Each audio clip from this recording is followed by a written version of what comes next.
And then I can... Champs, when's the last time you stopped by the gimnasio?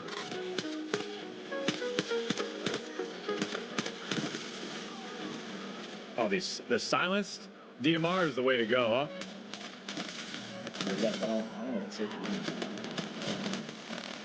I'm liking this breakthrough mode, though. Feels like we're really working towards something.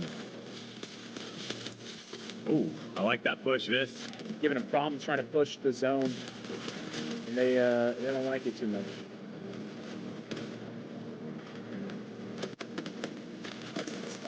What zone was that?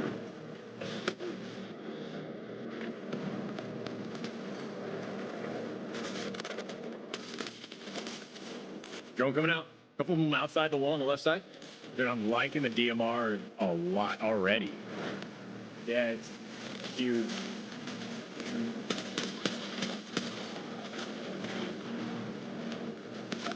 Oh, good night. Free blocking my camera view on this thing right now. Oh my. It had fallen on top of the tank. I couldn't see it there. See, if I had a spawn beacon, this is where... Yeah, you put it down out there. Yeah, I wonder when we get that.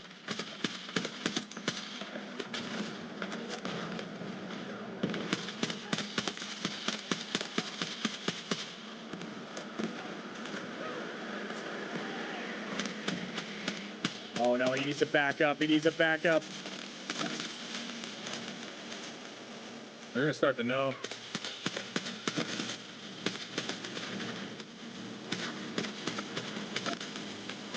All right, here we go. This game mode is awesome. At this point right here is the hardest one of every point. Getting A is by far the hardest one to do. So it really comes down to this one? Yeah, it comes down to this one. I don't think a DMR is the play right now. We definitely need to swap to something else here. I think here's what I'm gonna do. I'm gonna run med.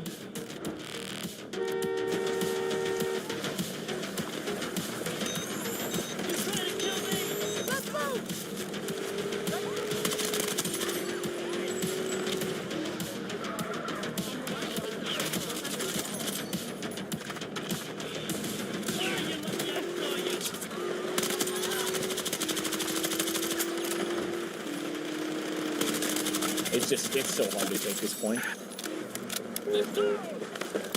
We've actually done far better than even what a lot of teams do. Like the fact that we've been able to just stay right next to the wall this whole time.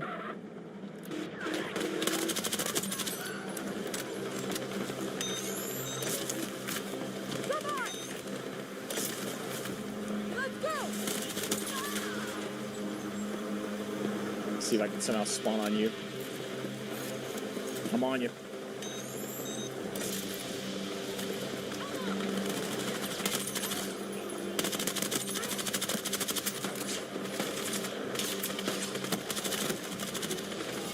Right below you.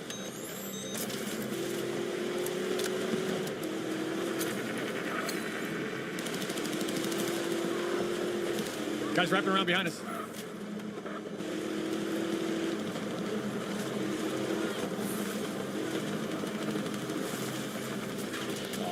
I got you.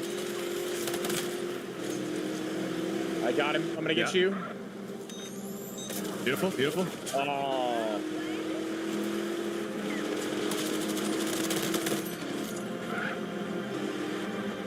Oh, I could have got you, I guess. I thought you got killed, so victory's imminent. Oh, wait a minute. We might do it. We might do it, man. Right here at the end. Wait a minute. We might do it right here at the end. We might do it. Oh. We only got 6 left. It's like 6 lives left. Oh no. Come on. Oh no, they're getting it back. Dog pile A. We gotta res all these guys. Yep, I did. We gotta do. We're gonna res them all.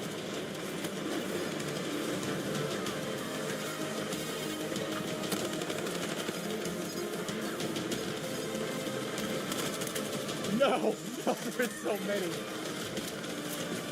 We're so close. It's overtime. Oh my. We're still going. Because we got this sight cap. Oh my. Come on, we can do it. We can do it, baby. Come on! We can do it, baby! We can do it, baby! Let's go!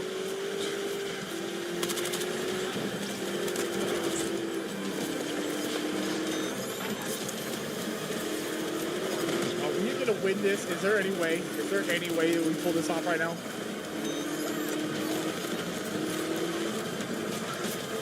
We were capping it. We're doing it. Oh my. We're doing it. We're gonna do it. There's no way. Yo! Let's go! Come on, Fizz! Holy shit! Wow! With no lives. 0 lives all the way. What in the world? I've never seen that, bro.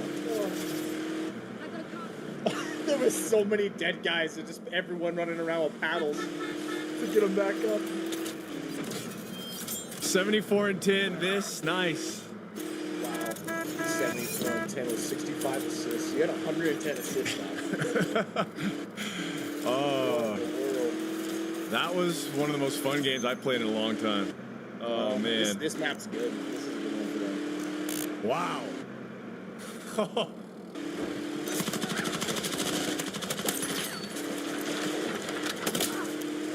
Because first off, 30 rounds is not enough. Second off, why am I reloading for 20 seconds? Let's kind of stay in here. Yeah, maybe you should stay there once you Yeah. I mean, it's not a bad plan, man. I know. Good luck, guys. Hey, guys, Dr. Disrespect here. Acting as a recon beacon here in the brand new Battlefield 6. Check it out. A lot of players, a lot of enemies just kind of floating around me, running around me. Teammates dying constantly. Look at Dead, Monster, Clueless, doesn't realize there's people. But boom, look at who pops in. It's Vanny. Vanny's in. What's he going to do? Let's watch right now. Vanny, you going to go out there? You can actually get up top of your Go building. ahead, I dare you. It's like the steps are in the front. Hey, can you close it? Thank you.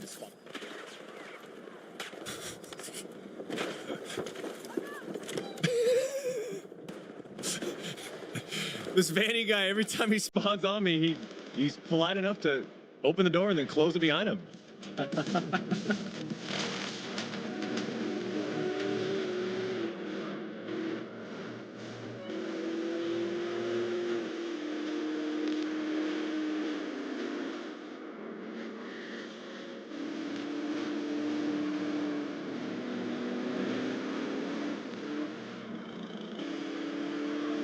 You probably know Vistaprint for business cards. But did you know we print everything you need to brand your business? We print banners and signs that help you stand out, and must-have merch like tote bags, t-shirts, and hoodies. Right now, new customers can get 20% off with code NEW20, because if you need it, we print it at Vistaprint.com. What will happen in Assisi in 2026 will be historic. The body of St. Francis will be on public display for the first time ever. The occasion will mark 800 years since the saint's death. For a full month, from February 22nd to March 22nd, the faithful will be able to venerate their remains, which will be transferred from his tomb in the crypt to the papal altar in the Franciscan Basilica. This is something that has never happened before. This news came shortly after a related event in Italy. Parliament approved the return of October What is 4th, going on? the feast day of St. Why would they Francis, pull his patron body saint out of the after all this? country, Why as a would they national pull his body holiday. out? The change will also come into effect next year. In fact, Italian Prime Minister Giorgia Meloni celebrated the news from Assisi itself on the day of the feast. San Francesco è stato un uomo estremo. St. Francis was a man of extremes, but not an extremist. He set the example of freedom, not of misery, which he and his brothers always fought against. In the name of that freedom, he reminded us all that nothing is truly ours, the precious inheritance of a God who loves us in our imperfection. Pope Leo XIV also recently referred to the holy figure from Assisi and chose his feast day to sign the first document of this pontificate, the Apostolic Exhortation de Lexite, dedicated to the poor. It's a continuation and shares the same title theme as the one published in 2024 by his predecessor, Pope Francis, titled De Lixit Nos. In 2026, the Franciscan community and the Church at large will celebrate the legacy of a man also known as Paparello, one of the key figures of the Church in the 12th century.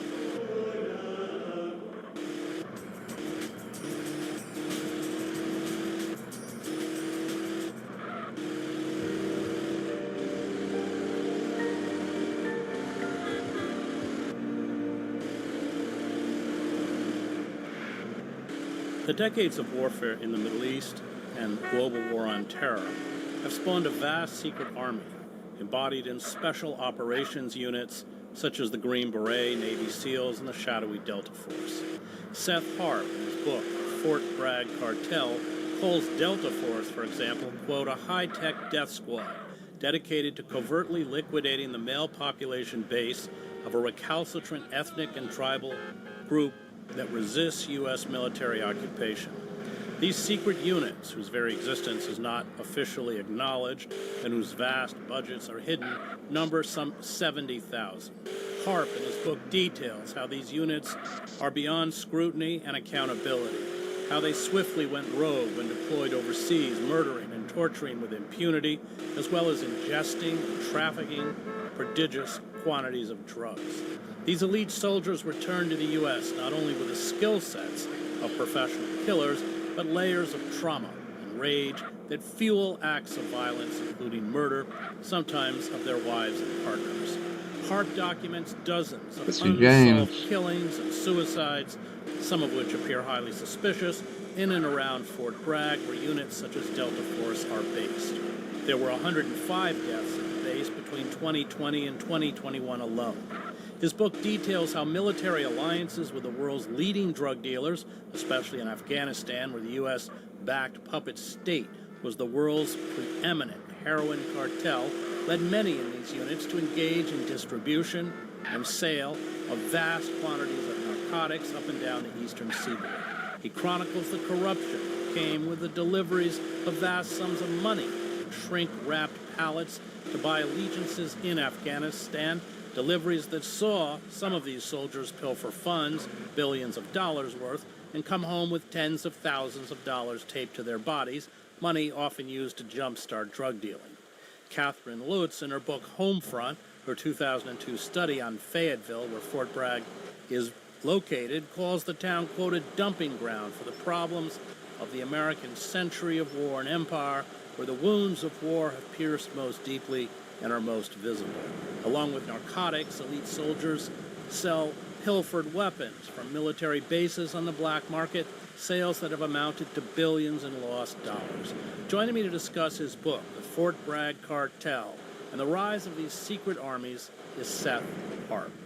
First of all, it's a great book. It does what all great, it's very well written, what all great works of nonfiction should do, which is take a microcosm and extrapolate outwards to explain a cultural or social milieu. I can't praise it enough. It's also just a great read. So let's begin, Seth, with defining for us Delta Force itself, how it was formed. It's a product, of course, of the Vietnam War, and what it does. Thanks, Chris. Delta Force is what's called a special mission unit, which are secretive and elite units specially drawn from the special forces of the Army Special Forces or Green Berets, also the Army Rangers. It's open to service members from all branches, but primarily draws from those Army formations. So it's kind of a higher tier to the Special Forces, or the most elite tier of the Special Forces, and it's entirely dedicated to covert actions or things that the government either will deny or will say nothing about their own role in.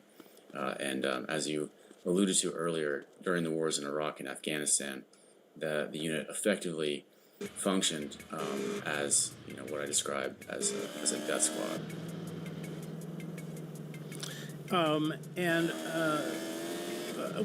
What are they? So I had a friend of mine who was a ranger in Afghanistan, and they would be based in a certain area. They would build relationships with local leaders, and then suddenly in the middle of the night, one of these black ops units would descend and shoot a bunch of people, and then disappear, and they would bear the brunt of all the understandable rage and anger, including the attacks from the Taliban. I mean, he saw these forces, and I think, as you mentioned, the book Schwarzkopf did as well, is really counterproductive to the stated mission those who were trying to domesticate Iraq and Afghanistan. Yeah, that's not an uncommon sentiment to hear from either Tier 2 Special Forces or guys in the conventional military, the regular Army, that these units, because they're so secretive and siloed off, because they don't share any of their operational plans with anybody and never talk about them afterwards, they kind of come in and do their own thing, which typically tends to be, striking a target and leaving everyone there dead and the building on fire, and then just leaving, and nobody can really explain where the intel for that operation came from. In many cases, perhaps as high as 50% of the cases, they're hitting targets based on faulty intelligence by mistake, so completely unaccountable. And those assassinations were very counterproductive in Afghanistan in particular.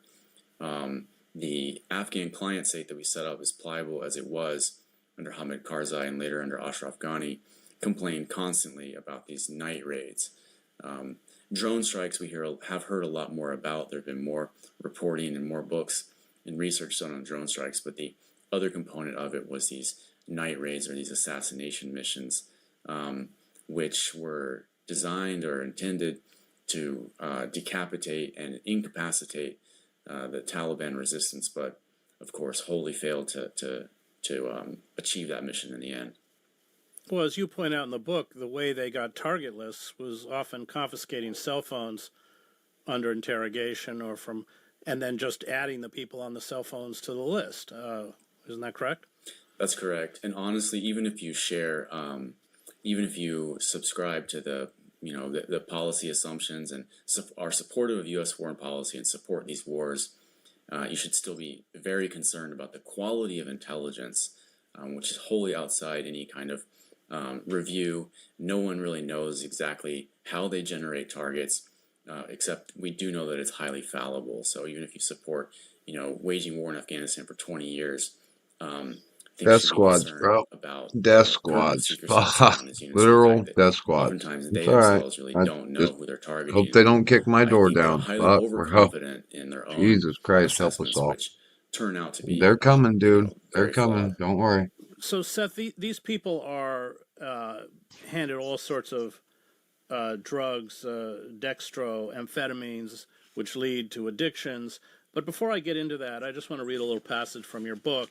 You focus at the beginning of their two best friends, actually, Leshiger and Levine, and Levine ends up killing Leshiger. But I just want to read this paragraph. One night at his house, Levine confessed to Nicole, I think that was his sister, that he had once shot and killed a child. He was just a little boy, he told her, but he had a gun. He also introduced her to his dog, a tautly poised, hyper-alert Belgian Malinois named Rocky that had been one of the unit's working animals. Nicole wanted to know why it had no teeth. Levine told her that its titanium dentures had been surgically removed upon retirement because the dog had been trained to attack and had grown accustomed to feeding on the flesh of people killed in special operations raids, including being allowed as a treat to eat human brains. Horrifying, I know. And actually, people seized upon, and there's a lot of criticism, some criticism of my work. It's very much mixed. There are certain forums where current and former special operations soldiers It's talk pretty about intense, a guys. number of things, and my book sometimes comes up. Some of them are supportive of it and agree that I've accurately diagnosed certain systemic problems in the community. Others attack it and say that it's exaggerated. And this is one thing that the opponents of the work seized upon to say that this can't be true. This is proof that I am just recycling, tall tales that were told, to, in this case, Nicole Rick. They're criticizing the fact that it's women who are telling me this. Nicole is a sister of a Green Beret. This is not coming directly from someone at the unit. And they're saying, these are just crazy stories that they're either telling to impress women or scare them or whatever. But in response to those comments, somebody on the Kiwi Farms forum, which is where this conversation takes place, posted an actual video of almost the same thing that I was describing. It was a clearly marked Special Operations K9, a Belgian Malinois, that was attacking a dead body of clearly a South Asian person, Middle Eastern. It's hard to say the person is covered in blood, but the dog is attacking him right around the head area, just as I had described in the book. So the fact that that video footage even existed to me was shocking. And then the fact that someone had posted it even more so.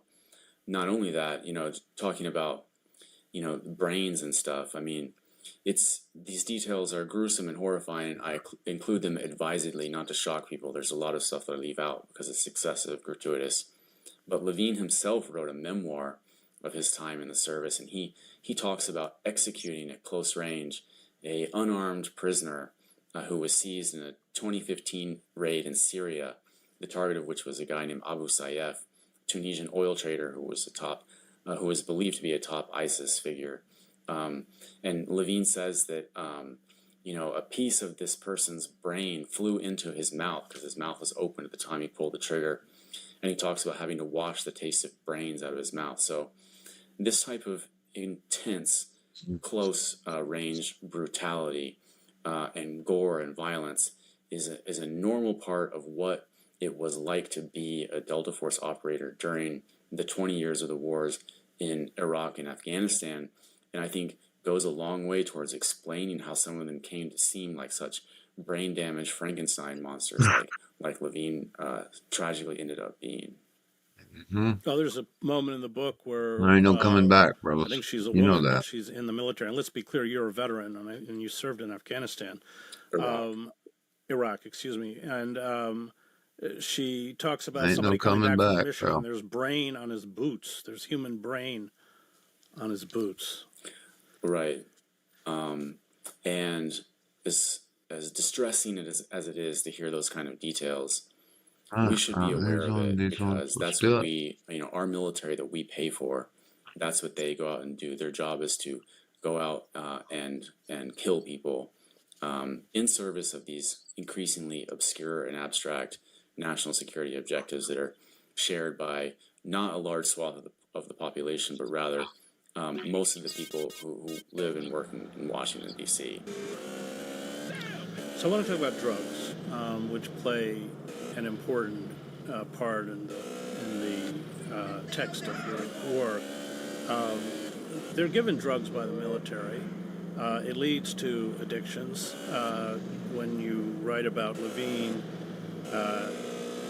you write by 2008 he was smoking crack on a daily basis and regularly ingested MDMA, smoked crystal, methamphetamine, snorted powder, heroin, and had even taken to inserting speedballs, a dangerous mixture of heroin and cocaine, into his rectum in a dissolvable capsule to get a quicker and more powerful high.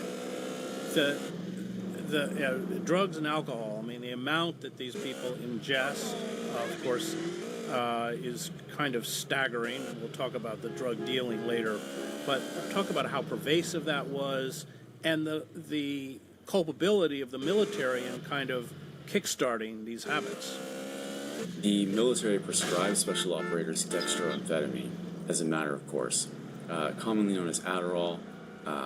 It is an amphetamine that allows you to stay awake for long periods of time and to tolerate sleeplessness that some of these missions require.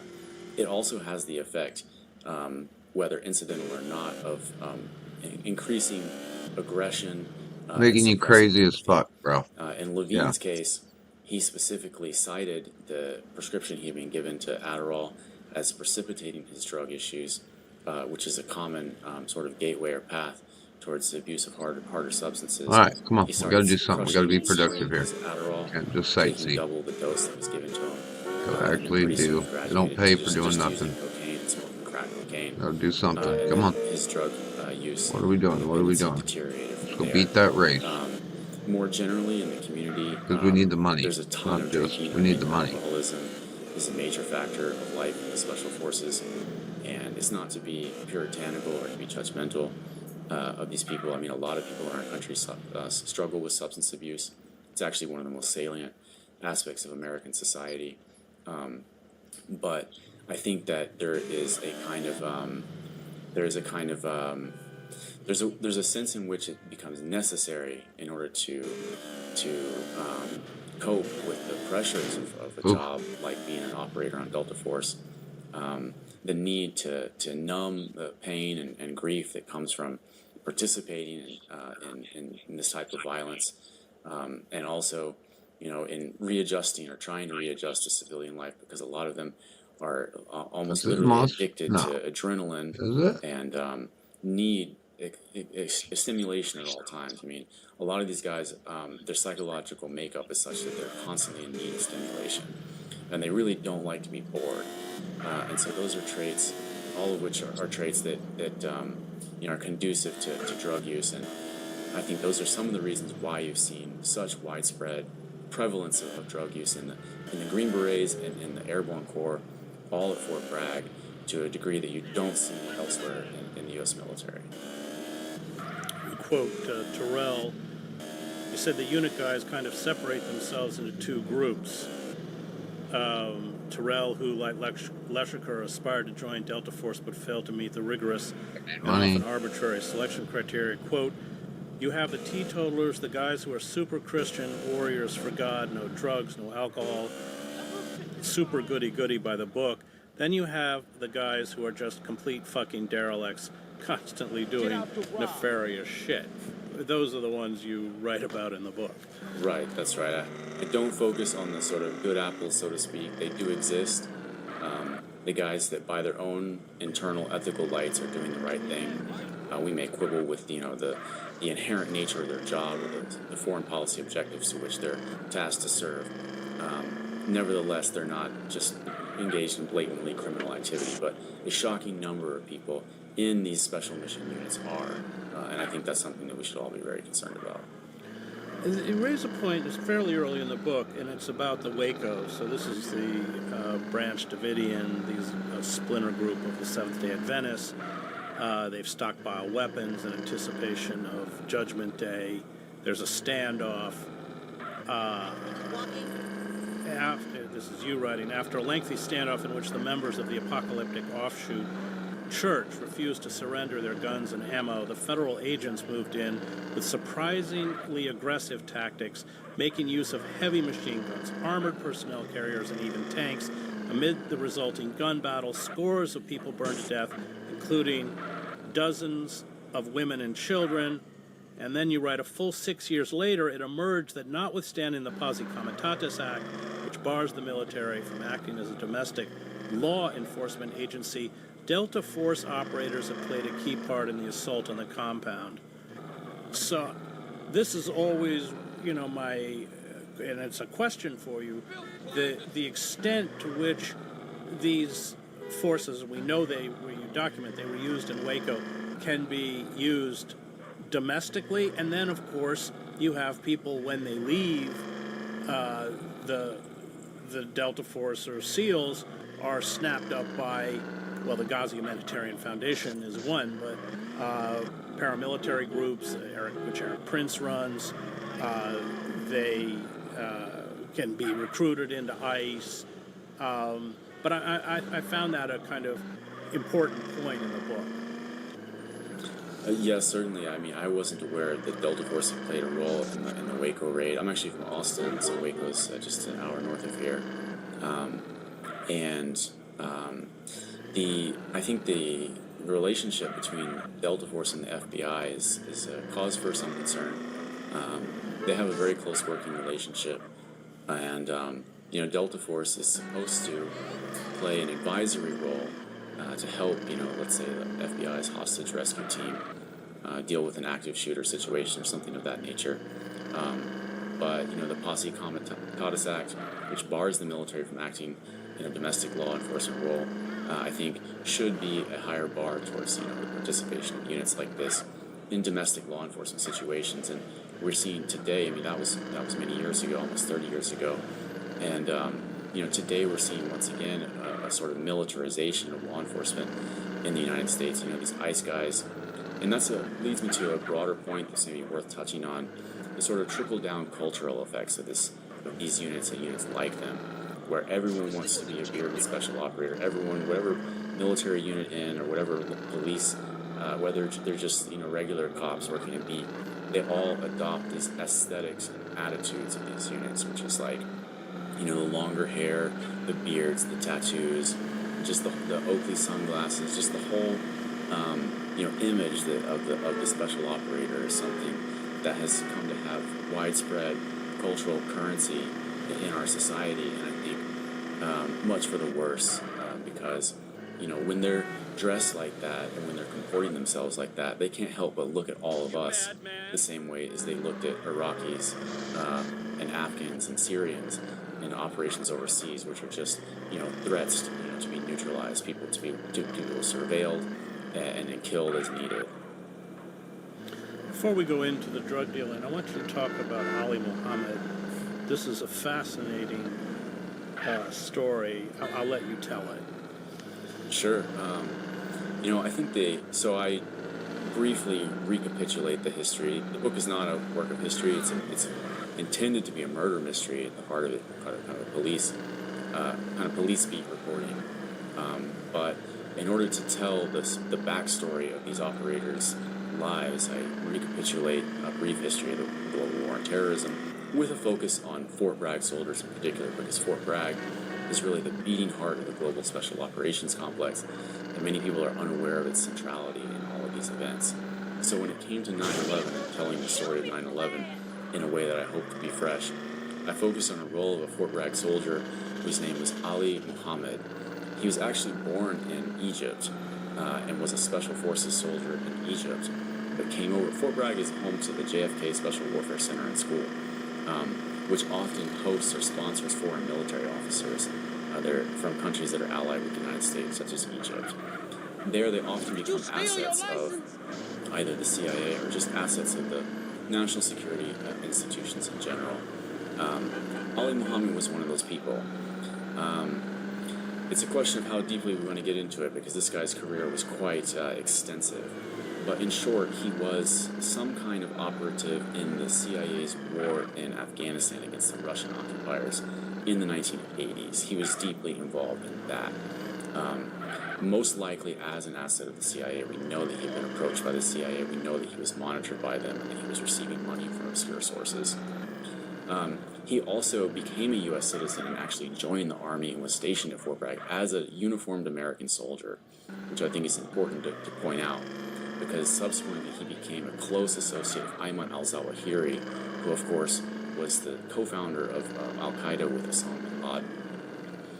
Ali Muhammad, this American soldier, then went on to personally train Osama bin Laden and all of Osama bin Laden's core security detail in special operations warfare tactics, specifically using manuals that he took from Fort Bragg and trained them in all sorts of things, you know, surveillance and ambushes, including in how to hijack airplanes. He specifically taught the core leaders of Al-Qaeda how to hijack airplanes using box cutters. It was that specific, because we have a copy of the training manual, or the FBI has a copy of the training manual that Ali Muhammad used to train these guys. Now, Ali Muhammad was reeled in somehow to the United States after the Kenya and Tanzania bombings in 1998. So he was brought back to the United States, and he was sort of kind of arrested, sort of kind of indicted, and prosecuted more or less in these closed doors, anonymized federal court proceedings that no one witnessed. And then after that, before he was actually sentenced, he was just disappeared into the bowels of the U.S. government. I literally called Nothing it, has ever dude. been heard from him since, which is crazy, because in the sort of canonical accounts that you hear about 9/11 and the deep causes behind 9/11, why this event befell our country, it's often acknowledged the role of the CIA's war in Afghanistan in creating the conditions that led to the rise of Al-Qaeda.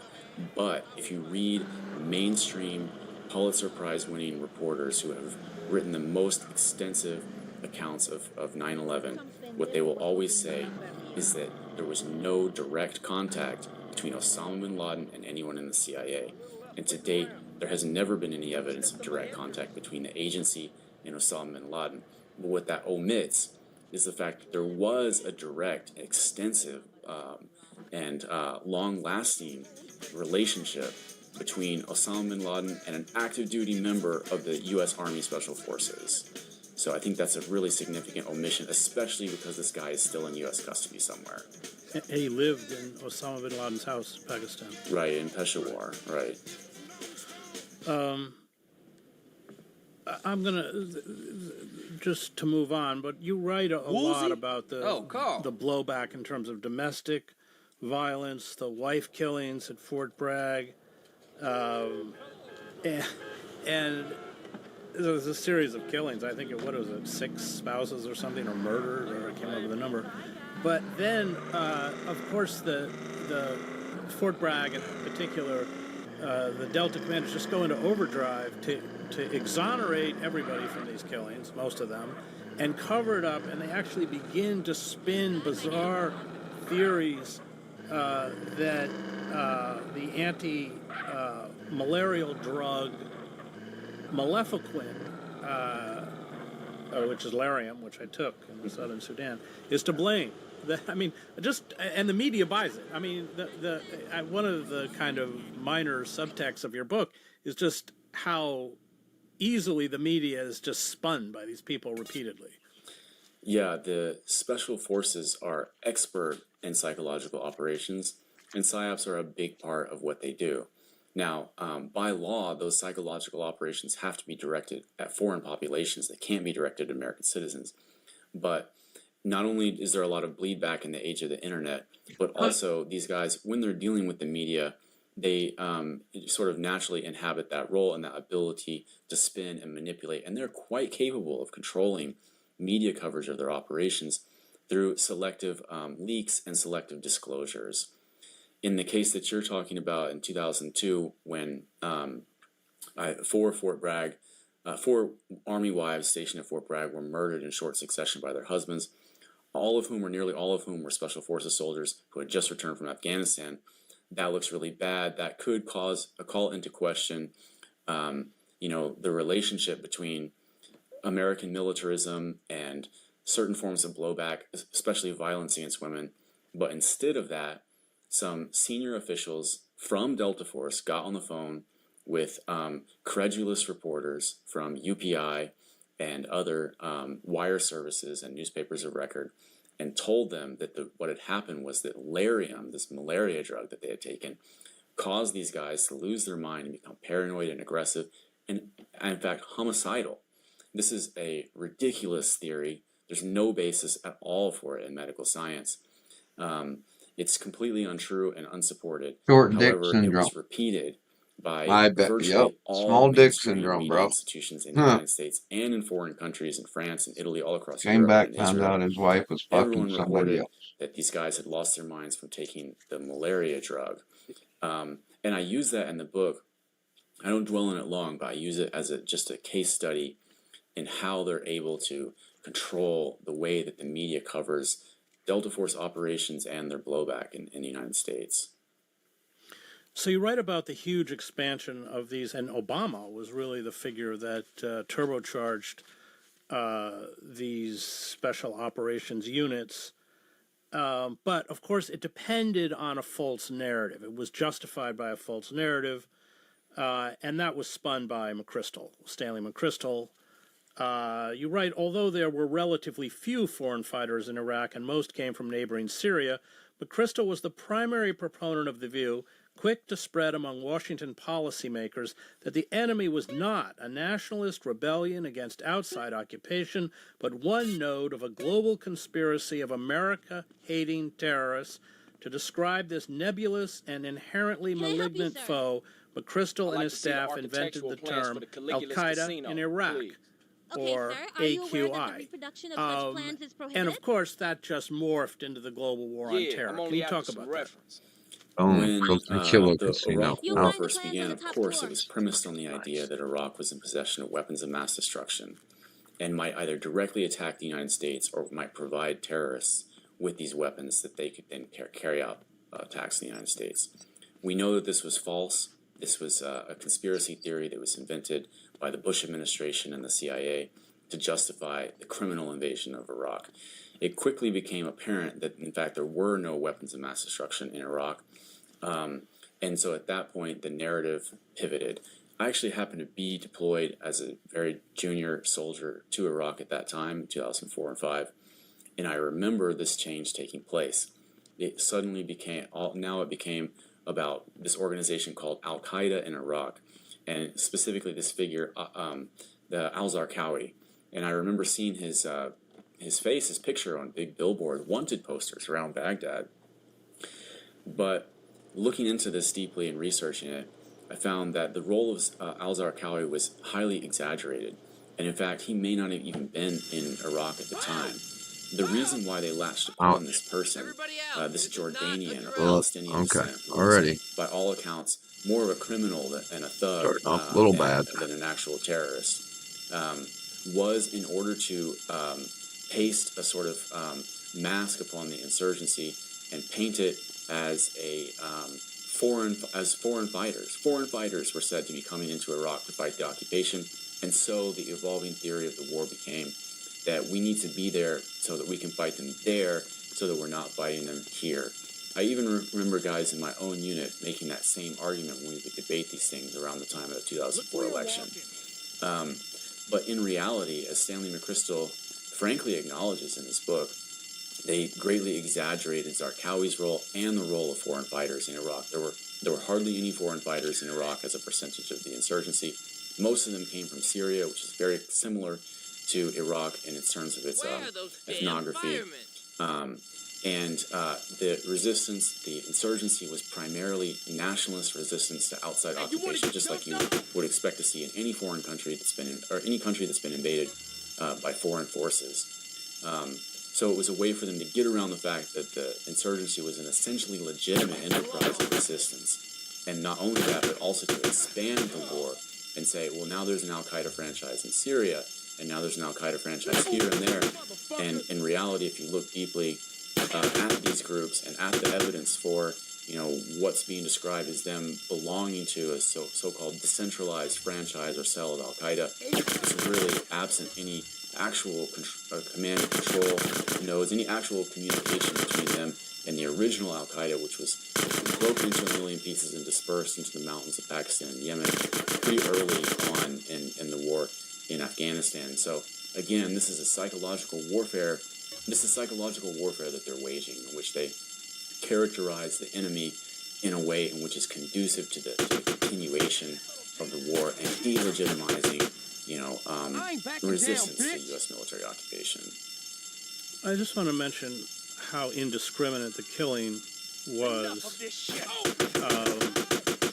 So JSOC, the Joint Special Operations Command in Iraq, you write, was hindered by an almost complete lack of Arabic skills within our force.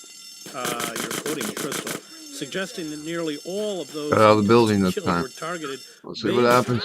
not on the content of telephone intercepts, but on pseudo-scientific nodal analysis, tips from paid informants, and arbitrary guesswork. We were not death squads, McChrystal writes, and then you write, but armed with NSA intercepts, backed by newly developed Reaper drones, and joined by fierce Kurdish mercenaries called Mohawks. That's exactly what JSOC became during the covert surge in Iraq, which lasted into 2008. The body count from Delta Force's killing spree, and the proportion of Iraq's hundreds of thousands of war dead who were gunned down in JSOC night raids will never be known because it wasn't recorded in the first place. This is a point I really hammer upon, which is the low quality of intel and the sort of unknown factor there, the X factor, about the quality of JSOC's intelligence. Because, again, even if you support these foreign wars, what is the reason to believe that they're attacking and killing the right people? Because it certainly hasn't been reflected in any kind of positive outcome in those countries. And every indication that I can ascertain suggests that, in fact, they're very bad at identifying the people that they're supposed to be fighting. Well, I covered the war in El Salvador for 5 years in the death squads, which when I got to El Salvador were killing between not so, bro. 700 and 1,000 people a month, were the best recruiting weapon the FMLN rebels had. I got to assume it was the same in Iraq. It's certainly in Afghanistan. That was the main reason why the Taliban was resurgent. That's supported by vast amounts of reporting on the ground, talking to people that were just part of the population or part of the Taliban. It was these night killings, these night raids, these invasions of people's houses, and the massacre of all the males and oftentimes the women too, which is what made the Taliban seem preferable to the U.S. occupation in the eyes of ordinary Afghans. Let's talk about heroin. So you write, Afghanistan, after 8 years of U.S. occupation, was now producing 9 times more heroin than the rest of the world combined. And of course, that bled over into the Afghan population. The Afghan National Army was filled with addicts, as you write. But then the alliance between, in essence, these narco traffickers in the Northern Alliance and everywhere else essentially drew in members of these special forces. Explain how that happened. So Afghanistan, under U.S. occupation, produced more heroin than the entire world could absorb. And the truth around this phenomenon, I think, is one of the best kept secrets of the 21st century. And the lack of awareness in the general population among Americans is really astonishing. But it's not a surprise. Their ignorance has been procured by the mass media and the government, which is hiding this sort of crime of the century, as I sometimes think about it. The 2000s and the 2010s were a time of a global heroin crisis around the world. In the United States, as it's recent memory, people are well aware that we had a terrible heroin crisis in this country. It became nearly the leading cause of death among adults. And then, of course, morphed and transformed into the fentanyl epidemic, which is with us today and has never been worse than it is right now. Well, the cause of that heroin crisis was down to the war in Afghanistan. The war in Afghanistan caused the heroin crisis globally. In Europe, in Russia, in Australia, in Asia, and also in Canada and in the United States. All these countries that have, that are either first world or have a large market for drug users, were inundated with highly potent and very, very cheap heroin from Afghanistan during this time.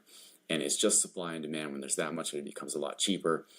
In the United States, people whose opiate addiction have been primed by loose prescribing practices around prescription pills found that they could buy heroin for a lot cheaper than they could get, let's say, some Percocet pills that have been diverted from the illicit drug market. And the dirty secret that no one in government or media bothered to tell us all these years was that the people in Afghanistan that were producing those drugs, they were people on the U.S. payroll. They were narco warlords that were directly armed, sponsored, and protected by the CIA and the special forces. And that complicity went all the way up to the top of the corrupt Afghan client state, Hamid Karzai and his family in particular. They were definitely implicated in it, and many other named warlords. I have their names in the book, and the sources that I cite to demonstrate for a fact that this client government in Afghanistan was effectively, the biggest drug cartel in world history. And the fact that the United States, the whole of the United States government is complicit in this is really mind-boggling to contemplate, and not enough people are aware of it, in my opinion. So let's talk about how these special forces operators use the skills that they have learned and become drug dealers. You profile, I think his name is Huff, a former state trooper, and then maybe Los Zetas. So you train, these people are highly trained, and they take those skills into the drug market. Talk about that process. The amount of heroin that was coming into the Fort Bragg area, there was a small airport near Fort Bragg you write about, was kind of staggering. Just massive amounts. And much of it was funneled through not just former members of Special Forces units, but active members of Special Forces units. Mm-hmm. Yeah, that airport, the Rayford Drop Zone, or the PK Air Park, it's sometimes called, that's a privately owned business. And if I told a lie about them being involved in that institution, that facility being involved in international drug trafficking, they could turn around and sue me for defamation really quickly. But the facts are clear. The facts are nailed down. There are criminal prosecutions that have either taken place or that have been fully adjudicated, show that airport, which is where Delta Force does its parachute training, has been a hub of international drug trafficking since the 1980s, and involving current or former Special Forces soldiers trafficking drugs into the United States by air and landing them and offloading them in this airport that's within Fort Bragg's airspace and is contiguous with the base, and has been a center of Delta Force training for decades. Most recently, the manager of the airport, a guy named Tim Thacker, whose father, Gene Thacker, was an OG Green Beret, who was the pioneer of this illicit enterprise. Tim Thacker, the son, was convicted relatively recently of methamphetamine trafficking, and was said by North Carolina prosecutors to have been the biggest meth trafficker in that state's history. That's just one story I tell about systemic drug trafficking taking place in the Special Forces, around Fort Bragg. And to answer your question or to elaborate a little bit more, I think it often has to do with that need for stimulation that I talked about. Sometimes these guys aren't necessarily doing it for money. Like you said, they have a certain skill set, this irregular warfare skill set, this attitude, this mindset of doing things secretly and getting away with it. That's something that tends to port over relatively easily to the drug trade. And Billy Levine, in his memoir that he wrote that I obtained after my book was published, he talks about specifically this, about how as he started to get into the drug game and started meeting higher level drug traffickers, they were very interested in his background and understood that his skill set was something very valuable to him. And he became an advisor to the cartel, helping them do things like understand police surveillance. Because, of course, as a Delta Force operator, he understood these things very, very well, what the capabilities and limitations were of surveillance, how it works, and how to evade it. And also, he was helping them traffic drugs by air from Central America into the United States, including through the use of cargo, like dropping drug cargo with a parachute from a plane, either without a person or accompanied by a parachute jumper. I mean, this is the tactic that has been used at the airport and in this community since the 1980s. They will fly drugs in from overseas, and they will jump out with it and into some of the national forests around North Carolina or Tennessee or Georgia, and maybe come back for it later or what have you. But that's the game that they're playing at Fort Bragg. It's been going on for a long time, and whenever it comes to light, it tends to get passed over or actively covered up by the military command. So one of the things you write about in the book are a series of killings, including the killing of Levine in murky circumstances. You bring up Webb, and then you talk, which I didn't know until I read your book, that they have the capacity to take over the steering mechanism of a car. So, I mean, this is the kind of things they do overseas. But there are many incidents, especially around Fort Bragg, that seem to suggest they're doing this domestically. I think you may be referring to the case of Michael Hastings. I'm sorry, Hastings. I was Hastings, yes. Gary Webb is the reporter who shot Yeah, twice. that was the country. Yeah.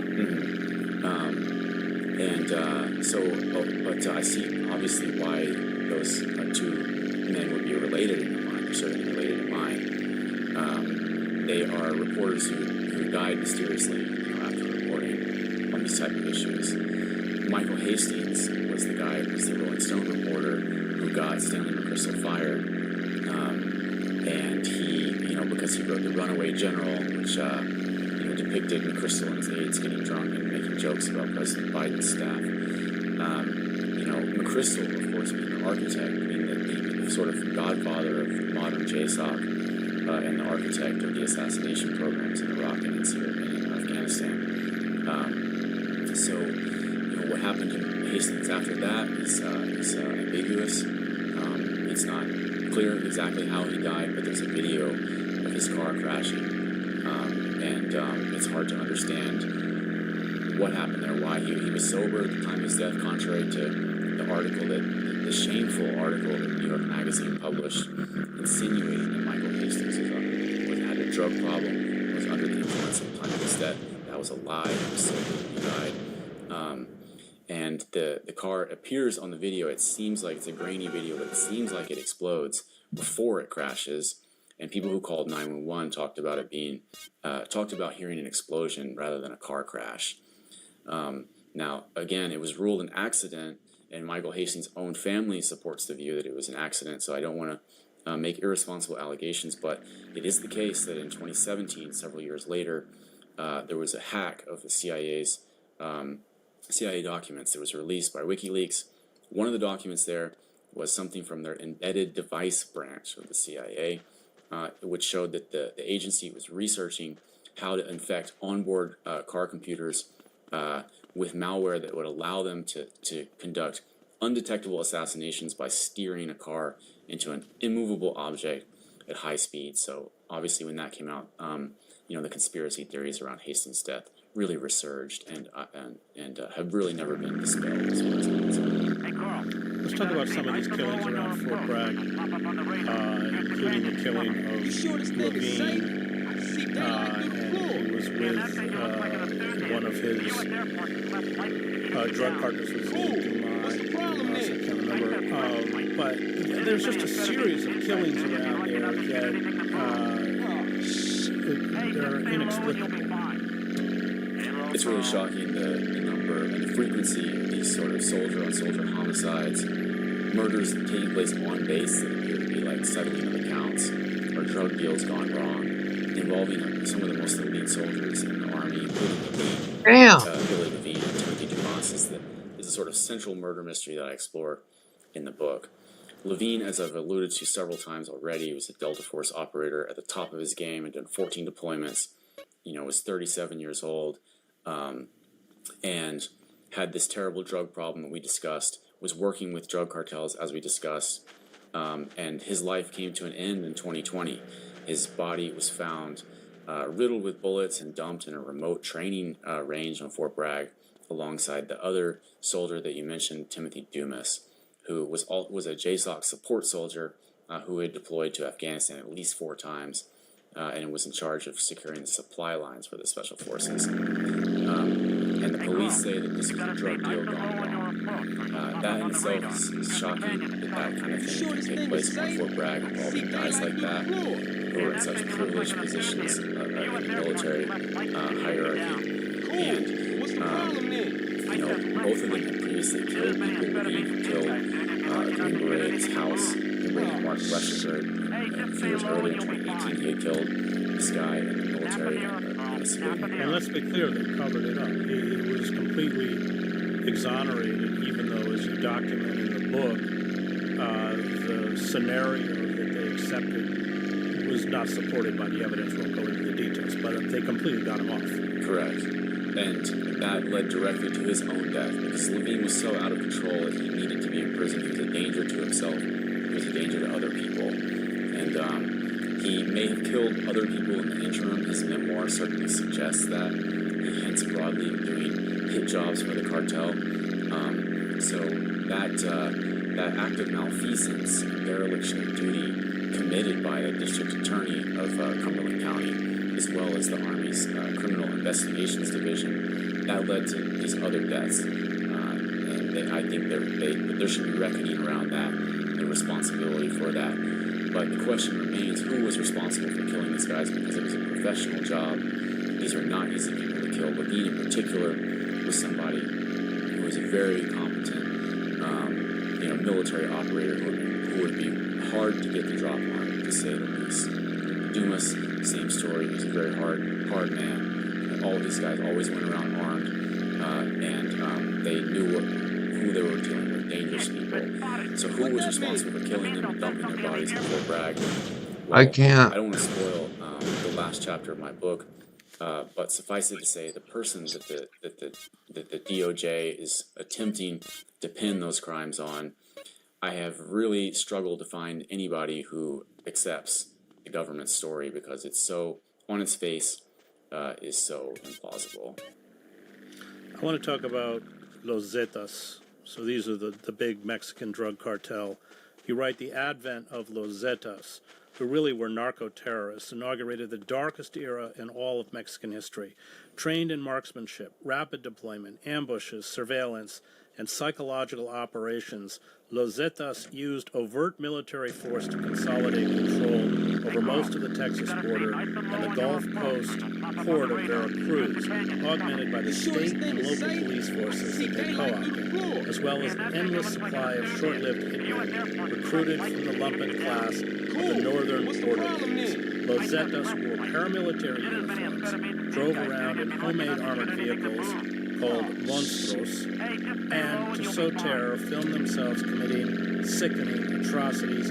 Countless thousands died in their raids, assaults, and sprees of arson. Countless thousands more were abducted and disappeared. A sophisticated criminal militia that used encrypted communications and had the backing of deep-pocketed investors, powerful lawyers, and many Mexican politicos, Los Zetas leveraged their military control over large swaths of territory to diversify into nearly every illicit enterprise imaginable, reaping billions of dollars in profits. And where did they come from? So Los Zetas are a perfect example of how U.S. militarism and intervention in foreign countries. No, I'm on the fucking stimulates ground, drug dude. trafficking and spreads terrorism and murder to the countries that are victimized by these forms of imperialism. The Los Zetas were trained by the special forces. This is a Mexican special forces unit that was trained by the U.S. Green Berets, including at Fort Bragg, also at Fort Benning, and they also were trained by Israeli instructors. And they were meant to be in the mold of the Green Berets. They were meant to be the Mexican Green Berets. But this unit, quickly after being used to savagely suppress the Zapatista uprising in Chiapas in the mid-90s, they went rogue and looked around the... I'm in the trees, bro. And realized, hey, we're the baddest dudes around, and we can run this game if we want, and that's exactly what they did. They defected from the Mexican state and became the most notorious cartel in Mexican history, Los Zetas, which really precipitated the terrible homicide crisis that continues in Mexico to this day, which hundreds of thousands of people have died because of this new model of a paramilitary cartel, where it's guys who have expert military training, who are using that military training directly to effectuate, drug trafficking. That was cold, bro. I was in the trees. I was in the... That's a model that was So don't go through those cartels mountains. I gotta find a different way to go. Today are fragmented.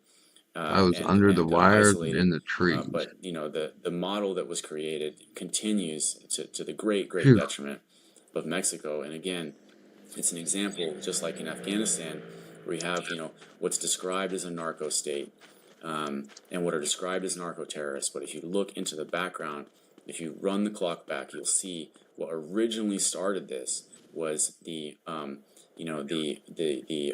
U.S. intervention and the incompetence or malice, misjudgment, just everything misguided about it, the way that we deal with foreign countries, and the way in which we try to co-opt them and use them to carry out our national security objectives.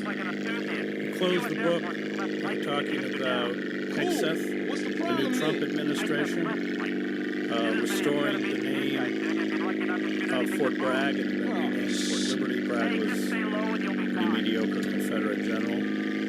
And, that last line of your book, Fort Bragg is back, is not just about the renaming of the fort, it's about something else.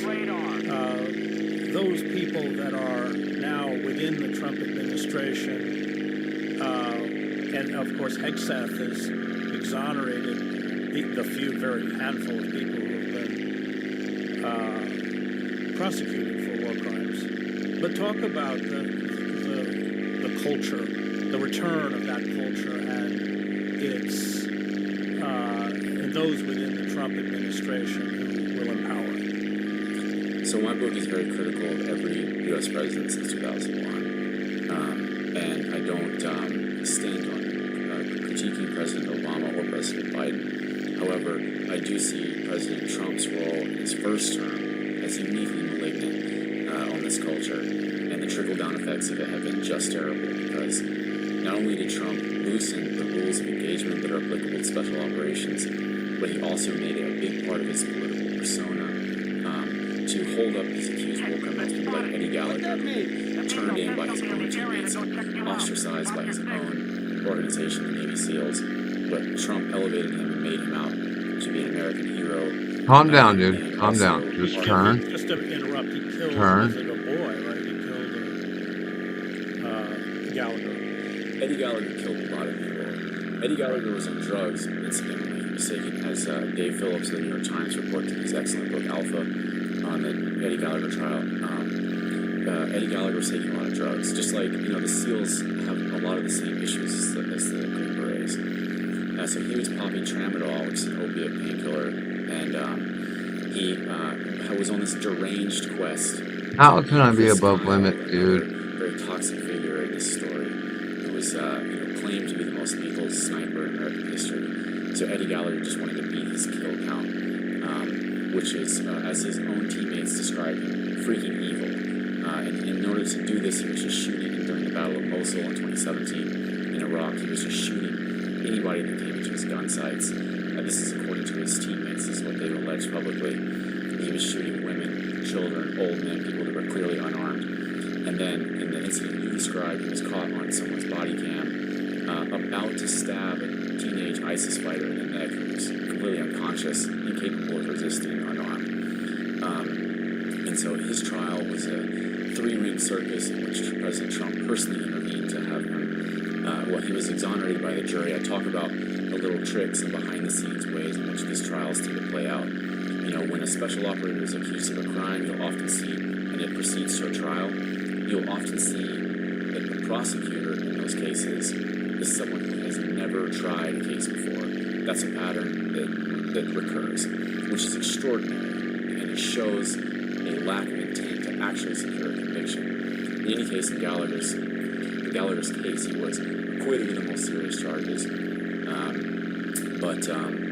So that's a great example of Trump's, the cultural influence that Trump is having. And to bring it around to the question that you asked about, what's going on now with Hegseth and so forth, I think that it's fair to expect that in this administration, we're going to see a further loosening of the rules around special operations, a further increase in the impunity that these people enjoy, and more of the sort of like piratical guys, the grungy motorcycle gang types, coming to positions more of prominence, whereas the sort of straight-edged teetotalers, warriors for God, we were talking about them earlier, those guys are going to be de-emphasized and going to get out of the military because things are tending in the opposite direction towards lawlessness and murder that Trump and Hegseth not only tolerate but actually openly celebrate.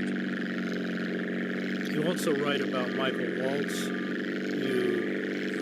this is Trump's national security advisor. You call him a thuggish, warmongering dullard. Stop. Being the first Green Beret elected. Stop. The first former special forces officer to hold a seat in the House of Representatives, Mike Waltz was a wealthy man, paid tens of millions of dollars, running a private company that trained special operations units of the drug trafficking Afghan army. Waltz, a passionate advocate for war in China, has said that he expects the global war on terror to last 100 years. Yeah, Michael Waltz is a good example of the type of quote-unquote leaders that are produced by this organization, the Army Special Forces. But I believe, if I'm not mistaken, he was relieved of his position for being too openly subservient to Israel, which is really extraordinary in the context of the Trump. But that takes work in the Trump White House. Yeah.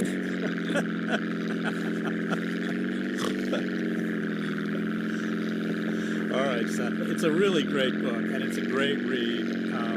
I just cannot commend you enough as someone who writes books and as a reporter. It's just everyone should get it on the Fort Bragg Cartel. And I want to thank Max, Diego, Thomas, Sophia, And Victor, who produced the show, you can find me at chrishedges.substack.com. Thanks for having me, Chris. It was a pleasure.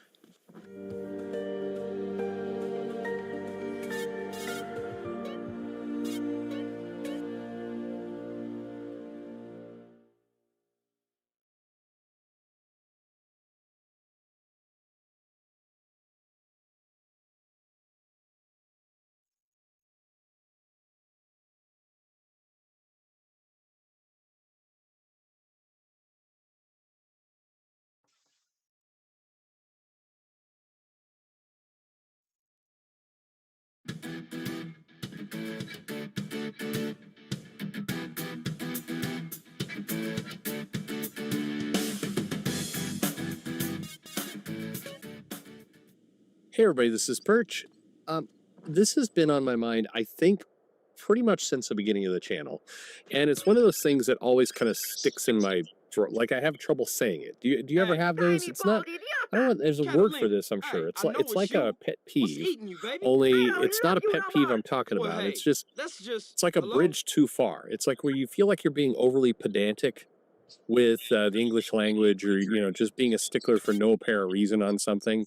But it actually matters to you, but you're not able to explain exactly why. All right, so let me give you the specifics of this situation. For a long time, and when I say a long time, I meant since the late 80s, I have always objected to people who say we need to save comics, or comics needs to be saved, or there's no saving comics. I've always hated that language because it always felt kind of divorced from reality and extreme and absurd. We're going to save comics. We need to save comics. Comics needs to be saved. What are you talking about exactly? Now, I know somebody else did a video on this. A couple of people actually did videos on this.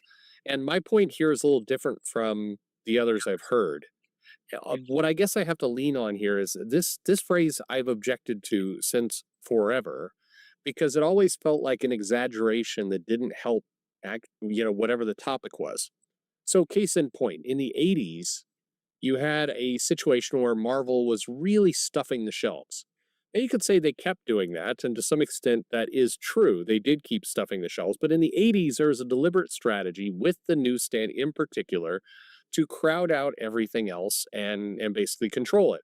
Now, for a real student of history here, there's a little bit of a kind of a funny story in all this, because the idea of stuffing the shelves was by its nature a bit absurd, because to get a distribution deal with all the different places that carried comics, put them on the spinner rack.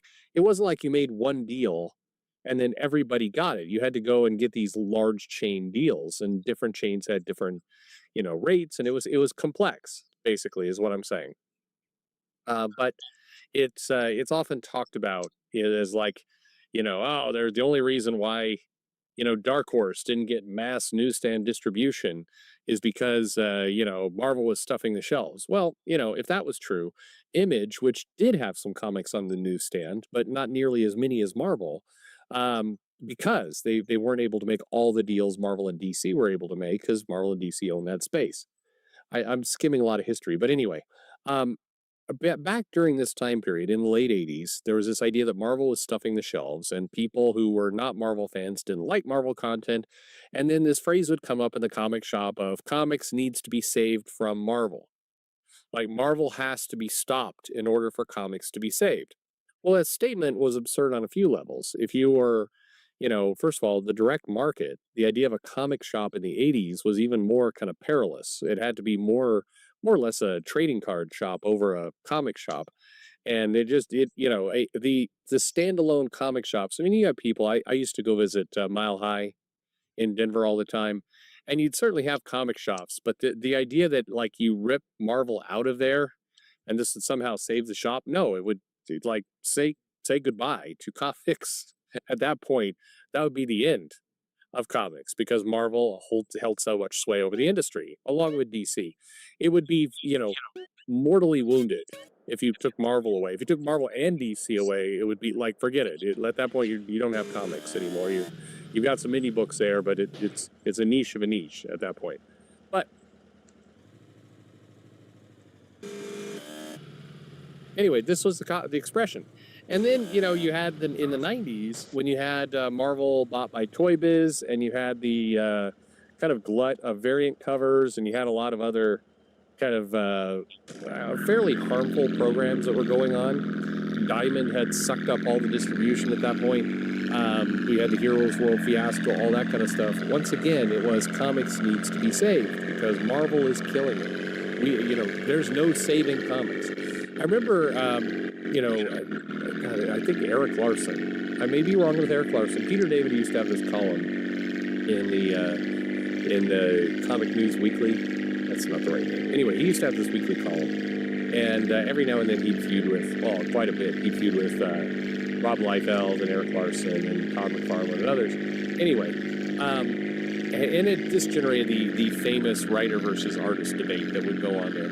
But there's this comment from a lot of people who are non-Marvel, like the industry has to be saved. We've got to save comics. And every time, even though I agreed with a lot of the things people were saying about problems with business, I found the very statement absurd. You've got to save comics. Like, what do you mean save comics? Like, it was always like in this breathless, like, comics will die completely forever and ever and never be alive again if we can't save it. Kind of over-the-top nonsense. And this came back, what I'm kind of trying to say here is this has always been the story with a lot of pop culture things. Whatever is going wrong at the time is so direly, drastically wrong that the entire thing has to be saved from oblivion. And every time people go there, I check out because it's always like, all right, well, you're just not a serious person at this point. So when we got into 2016, 2017, Marvel is doing a lot of really questionable moves with a lot of what they're doing. You got into the era of political correctness in comics over content, and just a lot of silliness. Jordan Peterson somehow becomes the Red Skull. just a lot of nonsense. And once again, you have people who are complaining about that stuff correctly. By the way, you take really serious villains and you dumb them down into parodies of themselves in order to map to whatever kind of axe people want to grind at that particular moment politically. Keep in mind, Trump takes office, and then you've got that whole factor going on. A lot of comic creators do not like Trump, so then these little bits of him are starting to show up in comics as some form of, I guess, protest, but like a really stupid protest. Like, this is a protest that's going to reach 18,000 people. Way to go. You're changing the world with that one. But anyway, people who, even though I agreed with a lot of people complaining, say this isn't right, we need to prioritize the story again, we've lost villains, we've done a lot of predatory things around the business practices, all of those things I am in agreement with. And then I would find myself on live streams or on shows back in like 2017, 2018, and people are going, oh my God, is there any saving comics? Can comics be saved? I'm like, nope, sorry. I hate it. Again, you don't sound like a serious person when you're using that phrase. Now, my guess is the majority of people using that phrase, it's just a shorthand way of saying, we got all these problems. But the ridiculousness of it always just catches me. It just always is like, he just sounds stupid when you talk like that.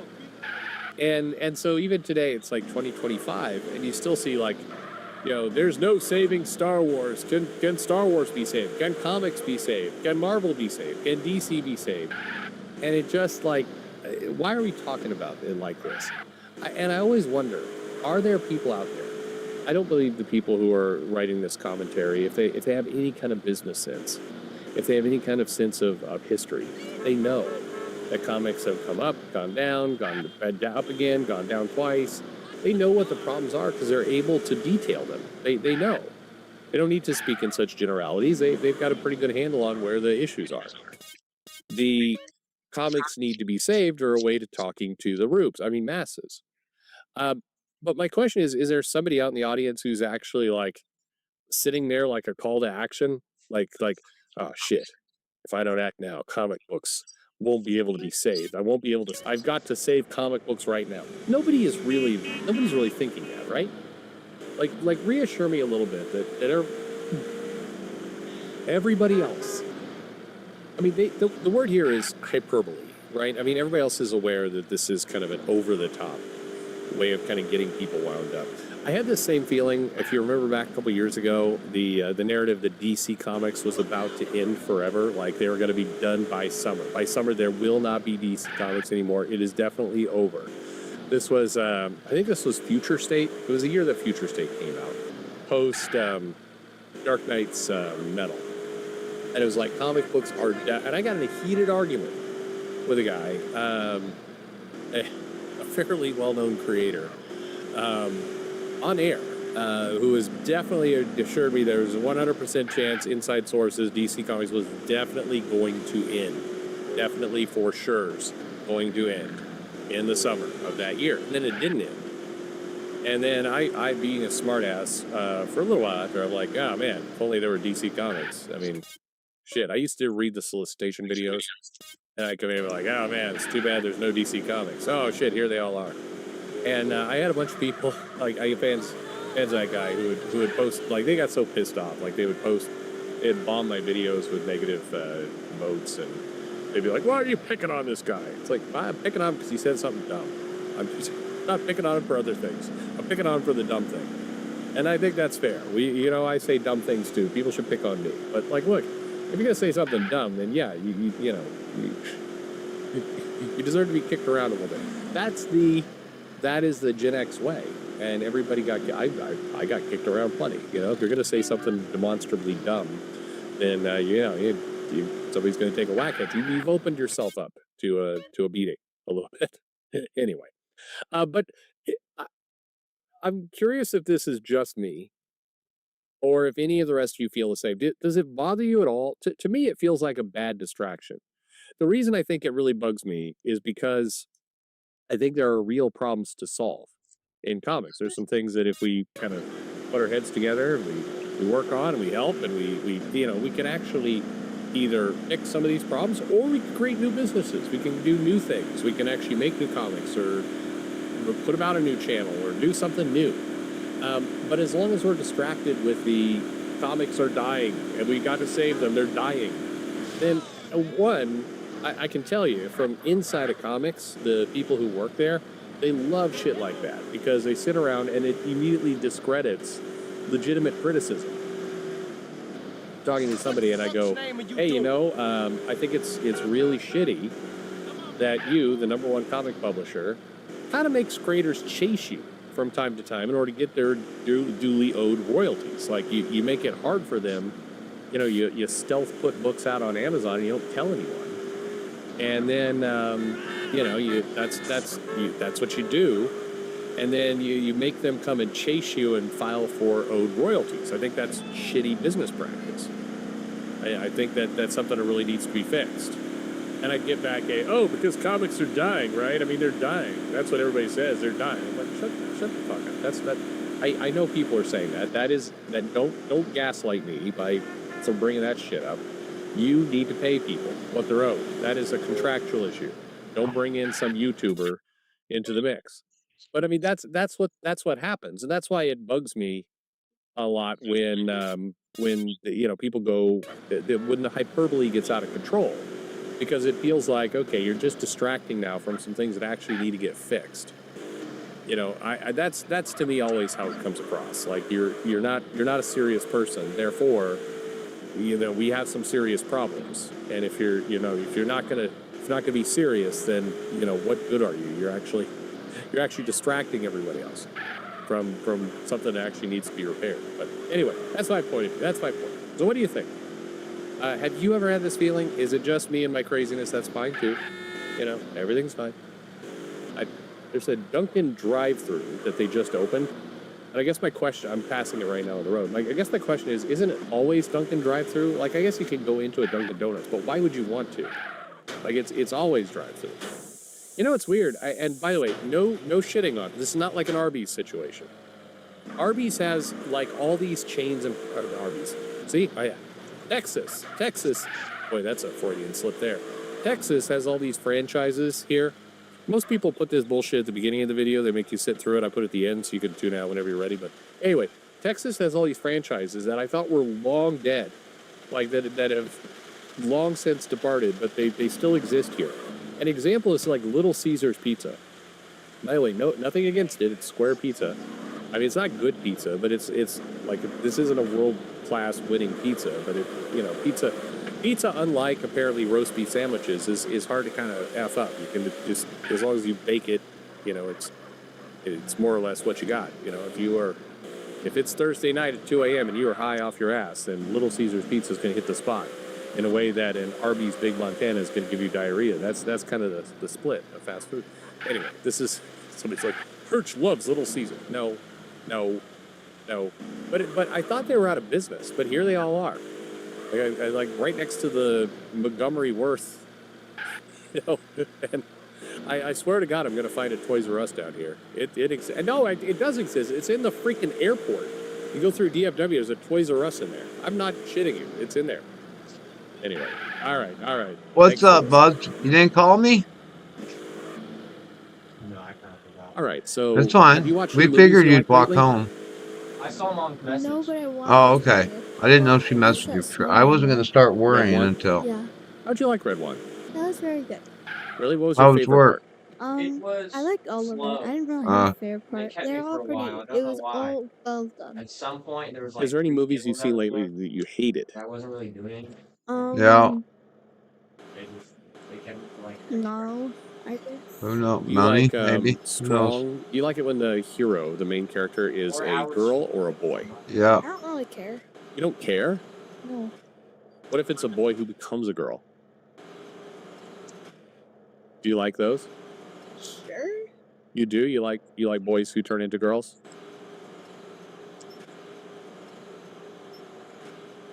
No. No? I don't know. You don't know? You feel uncomfortable with this question? Yes. Well, do you think that boys who turn into girls, which bathroom should they use? Why are you asking me this? Look, it's a legitimate question. True. You've been watching movies lately about boys who turn into girls, and so I'm curious. I don't know. Whatever bathroom they feel comfortable with. Yeah? Are you sure? Yes. What if you're a girl and you're in your bathroom doing... Boys in the girls' bathroom before. Why do they go in there? I don't know. Just for fun? I don't know. Do you ever go in the boys' bathroom? No, the only time I've ever been in the boys' bathroom is when you made me go in there because you needed to go pee, but you couldn't leave me outside of the Target, and Mom wasn't there. So basically when you were like 1 year old? Yeah. Yeah, okay, that's a little different. You always told me I looked at everything. You did. You always wanted to look at everything. No, I didn't. Yes, you're a very pervy girl. No, I was not. You were Sanji if Sanji was a girl. No, I was. Yeah. So you're okay with boys using the girls' bathroom? I really don't care. Why are you watching so many movies right now? And you watch every week you watch movies with boys who turn into girls. I do. You do. Name one. Exactly, you're silent. Ranma. Ranma was that? But that one's but that's not transgender. It's not? Well, no, not really. I like how uncomfortable you're getting right now. Ugh.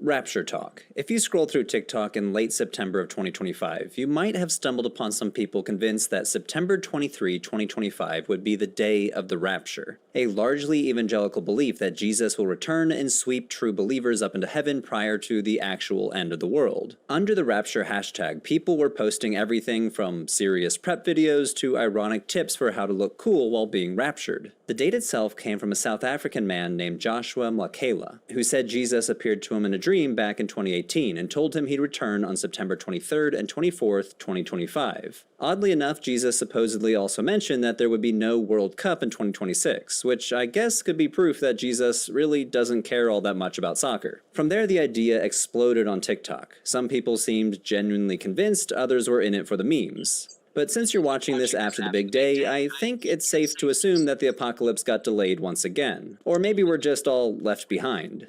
But I've got a prediction of my own. Even though his prophecy did not come true, he probably won't lose many followers. In fact, I would bet money on that prediction. Why do I think that? It's very reasonable to expect a religious movement to fade away when a prophecy fails. You'd think witnessing your prophet being wrong would be the ultimate letdown, and also an embarrassing letdown. Outsiders could mock you for believing in a prediction that did not come true, and it would be easier to just quietly slip away and disassociate from a group that suddenly looks naive and irrational. From the outside, that seems to be the obvious outcome. Failed prophecy equals failed movement. But one of the most counterintuitive findings in the sociology of religion is that most groups not only survive prophecy failure, but often come out stronger. Consider the Baptist preacher William Miller, who in the 1840s predicted that Christ would return in 1843 and then again in 1844. When the predicted day came and went with no second coming, the event became known as the Great Disappointment. But rather than collapsing entirely, many of his followers regrouped and reinterpreted the prophecy. Some eventually formed the Seventh-day Adventist Church, which now has millions of members around the world. We see similar patterns with the Jehovah's Witnesses, who predicted several specific dates for the end of the world, including in 1914, 1925, and 1975, none of which came true. And yet the group persists by reinterpreting those dates and adjusting their theology. In Japan, the Om Shinrikyo's movement's prophecies of a global apocalypse never materialized, but splinter groups survived even after the main group's violent collapse. And that's why I'm pretty confident that the South African preacher will continue with his following. Because the central finding of decades of sociological research is that when prophecies fail, religious groups adapt. Sounds simple, but they adapt by employing specific, predictable strategies. The sociologist of religion Lorne Dawson, one of the leading scholars of prophecy failure, has identified several adaptational strategies that maximize a group's chance of surviving a prophetic failure. So take notes if you're planning on becoming a failed prophet.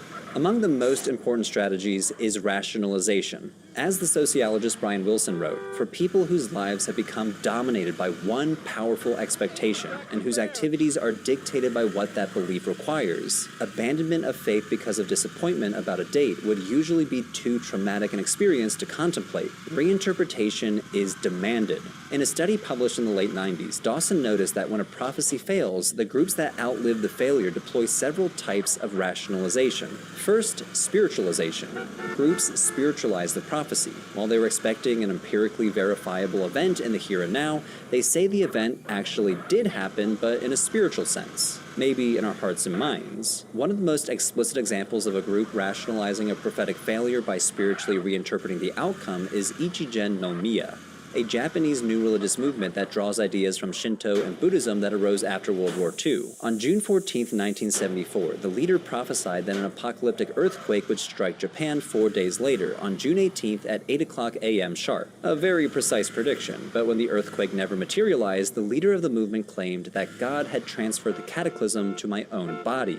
In other words, he pulled a Jesus Christ maneuver and took on all the pain and burden of humanity onto himself to avert the disaster. Thus, the apocalypse was spiritually reinterpreted, and the movement continues to this day. Another form of rationalization is what sociologists call the test of faith. In this framing, the failed prophecy isn't treated as a mistake at all, but a divinely intended trial to separate the weak from the true believers. The logic goes that only those who remain steadfast in the face of disappointment are worthy to carry on. This interpretation can take a lot of forms depending on the group's theology, history, and leadership.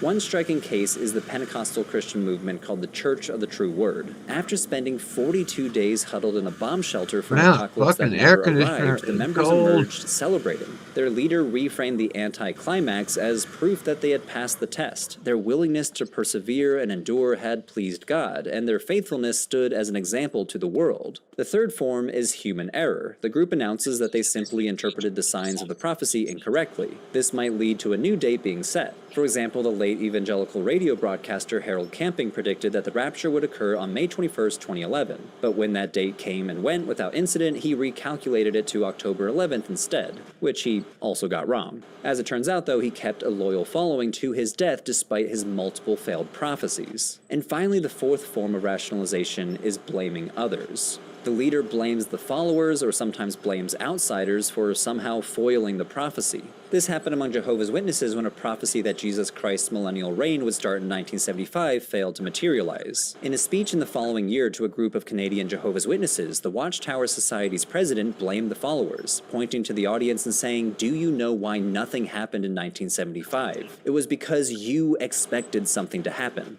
But clever rationalizations alone do not guarantee survival. A group also needs the right social conditions to sustain them. Lauren Dawson points to 4 sociological conditions that consistently shape whether a movement weathers the storm or splinters apart. First is what he calls the prophetic milieu, which is academic speak for the cultural and religious environment that primes a community to expect, tolerate, and reinterpret prophecy. For example, Dawson has found that the scope and sophistication of a group's ideological system can affect a group's response to prophecy failure. If a very specific prophecy is anchored in a much broader and much more sophisticated worldview with a communal mission and set of beliefs, a single failed prophecy is very unlikely to derail the whole system. Part of the reason why I think Michaela will not lose his following is because his ideas about the rapture are rooted in dispensationalism, the theological system that undergirds so much of modern evangelical ideas about the end times. Dispensationalism divides human history into distinct eras, or dispensations, in which God relates to humanity in different ways. It weaves together biblical prophecy, Israel's role in God's plan, the rapture, the tribulation, and Christ's millennial reign into a sweeping narrative of cosmic history. The ideology lends itself to try and read modern political events through its lens, giving new fuel and energy to it all the time. Because it's such a broad, complex, and flexible framework, a single failed prophecy doesn't necessarily topple the whole system. Another factor shaping how groups respond to failed prophecy is the nature and extent of the activities that members put into preparing for the prophecy.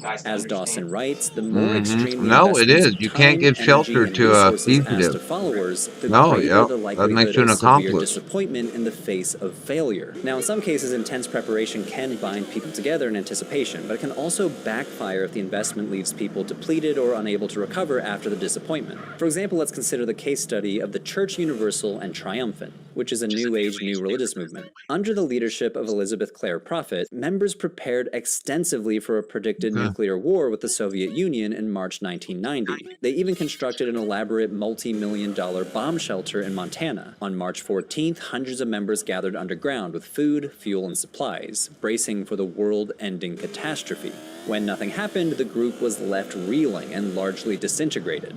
Followers had sold their homes to move into the bunkers, but when nothing happened, those extreme sacrifices quickly became liabilities. One way groups soften that blow is through what Dawson calls ritual framing. Rituals, whether staged before or after a prophecy date, provide a powerful structure for transforming disappointment into meaning. Anthropologists note that rituals do a lot for communities. They can create altered states of consciousness, intensify group identity and solidarity, and channel a group's emotions. A striking case comes from the Unarians, a UFO-based religion that was founded in the 1950s. In the late 1970s and early 1980s, Unarian leaders predicted that a fleet of spaceships carrying advanced space brothers would land on Earth and usher in a new age of enlightenment. When the predicted landings never materialized, rather than abandon their expectations, the group ritualized the failure by transforming it into a repeatable psychodrama that they called the Isis-Osiris cycle. A psychodrama is a kind of structured role play where people act out imagined or remembered events as if they were happening in real time. In the Unarians' case, members reenacted cosmic dramas of betrayal, destruction, and redemption, casting themselves as actors in an internal story that stretched across lifetimes and planets. Even for those who only watched, participation was said to have a healing effect, confirming the deeper truth of the prophecy. In this way, the Unarians didn't simply explain away the failure. They enacted it. They ritualized it. the missed UFO landing became a sacred drama to be relived, reinterpreted, and embodied through ritual. Which leads us to Dawson's next factor, a decisive response from leadership. What often proves critical to survival is how quickly and convincingly leaders step in once a prophecy fails. The group's leaders must not waver. They need to provide a clear explanation and chart a path forward. This happened following that failed prophecy in 1975 you're for hard to Jehovah's follow Witnesses, there, when dude. leadership reinterpreted the Whoa. outcome, reassured the faithful, and kept the movement on course. When the Church of the True Word emerged from that bunker, the leader almost immediately held a prayer service, telling her followers it was a test of faith. Did you have victory? The Lord has brought the people closer to him. There is not division. There's a fellowship here, and we are the holiness people. But other groups show what happens when that kind of leadership falters, which brings us back to the Church Universal and Triumphant, that New Age religion we mentioned earlier. Sociologists Lauren Dawson and Bradley Witzel argue that the collapse of CUT was not inevitable. Yes, it was shaped by how much members had sacrificed. Remember, many of them sold all their stuff to go into those bunkers. But it was also shaped by how poorly their leaders responded. Elizabeth Clare Prophet did not offer a swift and persuasive rationalization. She hesitated and retreated into her inner circle and provided only vague reinterpretations. Without a clear narrative to anchor them, members grew disillusioned and most abandoned the movement. The lesson is clear. Decisive leadership can help a group survive prophecy failure in that critical window of disappointment. Leaders who can swiftly redirect their followers with a plausible explanation can preserve and even strengthen their movement. Leaders who hesitate or fail to communicate effectively can preside over rapid collapse. Even so, the Church Universal and Triumphant never fully disappeared. It lost the bulk of its membership, but it does continue to this day in a much smaller form, though with less apocalypticism and a return to New Age spirituality. The last and maybe the most decisive factor is in-group social support. That would be a lone believer rarely has the resilience to weather a failed prophecy. The ridicule and doubt are simply too overwhelming. But in a tightly knit community, the collective bonds act as a kind of buffer, making even the most far-fetched rationalizations feel plausible. Dawson stresses that it's not about sheer raw numbers, as in the number of people who happen to belong to the group is really not a determining factor for whether or not it will survive prophecy failure. What matters more is the density of connections within the group. How often members interact, how many overlapping social ties they share, and how much of their daily life is bound up with the community. A large but tightly knit community can weather disappointment more effectively than a small but loosely organized membership. So overall, rationalizations provide the script. They offer ready-made explanations like it was a test of faith or it was fulfilled spiritually. But those explanations only take hold if there's a stage for them to be performed, and that stage is the social conditions of the group itself. Without strong in-group bonds, decisive leadership, or ritual framing, members drift away because there's no supportive network to reinforce the rationalization. In that context, even the sting of a failed prophecy can be transformed into a moment of renewed solidarity. Okay, let's take all of these pieces, rationalization, prophetic milieu, leadership, social support, and see how they play out in a real-world case study. One of the most fascinating examples, and one that Dawson himself analyzes, is the story of Lubavitch Hasidic Judaism and some members' messianic hopes for their Rabbi Menachem Mendel Schneerson. Chabad Lubavitch Hasidism is a branch of Haredi Judaism, sometimes called ultra-Orthodox Judaism. The movement was founded in the late 18th century, and it traces a line of 7 Rebbes, or spiritual leaders. The 7th and most recent Rebbe was Menachem Mendel Schneerson, who led the movement from 1950 until his death in 1994. In Hasidic Judaism, the figure of the Rebbe stands at the very center of religious life. The Rebbe is not simply a teacher or scholar, but is believed to be a tzaddik, a supremely righteous individual whose spiritual authority extends into every corner of a follower's life. For the Lubavitch Hasidim, Schneerson embodied this role completely. He was a scholar, miracle worker, and trusted advisor. Dawson interviewed one man who said, "Life without the Rebbe is unthinkable. Everything on this earth is dependent on him." Every major decision on issues of health, business, education, and marriage was made by writing to him or later by faxing or emailing him. Every week, thousands would gather at his home at 770 Eastern Parkway in Brooklyn, often simply called 770. By the late 1980s, many Lubavitch Hasidim began to believe he was not just a holy man, but the long-awaited Messiah, Moshiach. Now, he himself never explicitly claimed the title, but his teachings, his mystical interpretations of current events, and the messianic songs chanted at his gatherings created an atmosphere of expectation among many of his followers that he was indeed the Moshiach.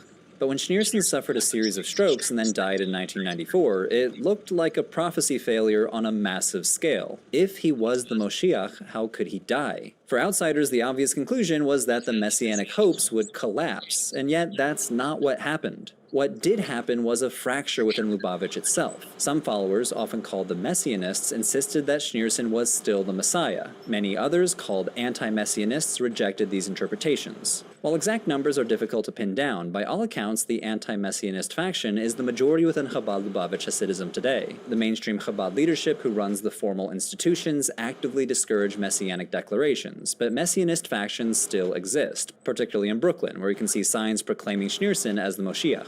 So how does this Messianist faction continue to this day? Well, Dawson and his co-author Simon Dane argue it's because we see all of the psychological and sociological factors that we've identified. First, there's a strong prophetic milieu. Generations of Lubavitch teaching had primed members to see their leader as a tzaddik, a supremely righteous person. This enabled some Messianist followers to rationalize his death in various ways. Some said he didn't really die, others said he would be resurrected, and some insisted that the Rebbe is Moshiach and he is indeed dead, but his departure from the physical world only deepened his presence among the living. Still, others said he was in some form of occultation, like some sort of coma. One man Dawson interviewed put it this way: "For me, the question as to whether or not the Rebbe underwent a physical death is not so important. What is important is that we continue to follow his teachings about the Messiah and redemption. I personally believe that he is sleeping, like he is in a coma. When someone is in a coma, they are still alive." For tzaddikim, the term death does not mean that they lose their physical body. The Rebbe was buried, he is in his grave, but his body is intact. This is not unusual for a tzaddik. Here we see the rationalization that Dawson calls spiritualization, attempts to reinterpret his death as something else, something greater. A fringe group within this Messianist movement even suggested that he might be God. In a 1996 issue of a Messianist Lubavitch magazine, an author wrote, "The Rebbe is in essence the being of God enclosed in a body. He is by nature omniscient and omnipotent, and all material and spiritual blessings flow from the Rebbe. The Rebbe is in fact the boss over nature. He delivers a symphony of countless harmonized details of particular divine providence and has an effect past, present, and future. So who is our God? The Rebbe, Moshiach. That's who." This, of course, is a scandalous idea to most Jews, even to many Messianist Lubavitch Jews. Regardless, it is one example of spiritualizing a failed prophecy. Next, the preparations and leadership response set the Messianist movement up for success. Leading up to the death of Schneerson, there were not financial sacrifices like selling your homes to move into a bunker. Instead, they were taking part in massive outreach programs. Throughout the 1980s, Schneerson launched a big "We Want the Moshiach" campaign. This involved placing advertisements in Jewish newspapers, sending emissaries around the world, and urging Lubavitch Jews to make the coming of the Messiah the centerpiece of their lives, encouraging followers to see their everyday religious duties as concrete steps toward hastening redemption. In effect, the campaign created a worldwide movement of highly motivated members whose activism gave them both a sense of purpose and a shared mission. So when the Rebbe died in 1994, the Messianist movement did not collapse. They already had a framework of outreach and daily practice to channel their disappointment into renewed commitment. The leadership was also decisive. Though Schneerson left no successor, his inner circle quickly reframed his death. Within days, mass gatherings in Brooklyn taught followers to honor the Rebbe, not by grieving passively, but by redoubling outreach efforts. Dawson writes, "A week after Schneerson's death, for example, a day-long teach-in was held in Brooklyn. Speaker after speaker drove home the same message to the missionary core of the Lubavitch. There was little doubt in this case what people should do. They were turned to their task, reaffirming who they were before their disappointment could raise any really damaging doubts about the overall validity of their commitments." And finally, the in-group support was overwhelming. Lubavitch Hasidism is a famously tight-knit community where nearly every aspect of life is shaped by religious practice and the Rebbe's guidance. Members share schools, summer camps, matchmaking networks, businesses, and recreational spaces that all orbit around Chabad Lubavitch identity. Daily rhythms are infused with study, prayer, and outreach so that social life, family life, and religious life are woven into one whole. That kind of totalizing social environment means that when doubts arise, members are not weighing one isolated belief, they are weighing their place in an entire world of meaning and belonging. So the Messianist movement survives to this day within Lubavitch communities. Older theories about prophecy failure, like those developed by Leon Festinger back in the 1960s, focused a lot on the cognitive dissonance model, focused narrowly primarily on the psychology of belief and the discomfort of being proven wrong. But newer research, like what we've covered here, shows that survival depends on something broader: the cultural resources, leadership, rituals, and social networks that help people reinterpret failure and carry on. Outsiders tend to overestimate how central a prophecy is to day-to-day religion. From the outside, it might look like everything hinges on that prediction, but belonging to a religious community is so much more than a prophecy. Religious communities offer friendships, family ties, marriage and dating prospects, and a framework for making sense of suffering and hope.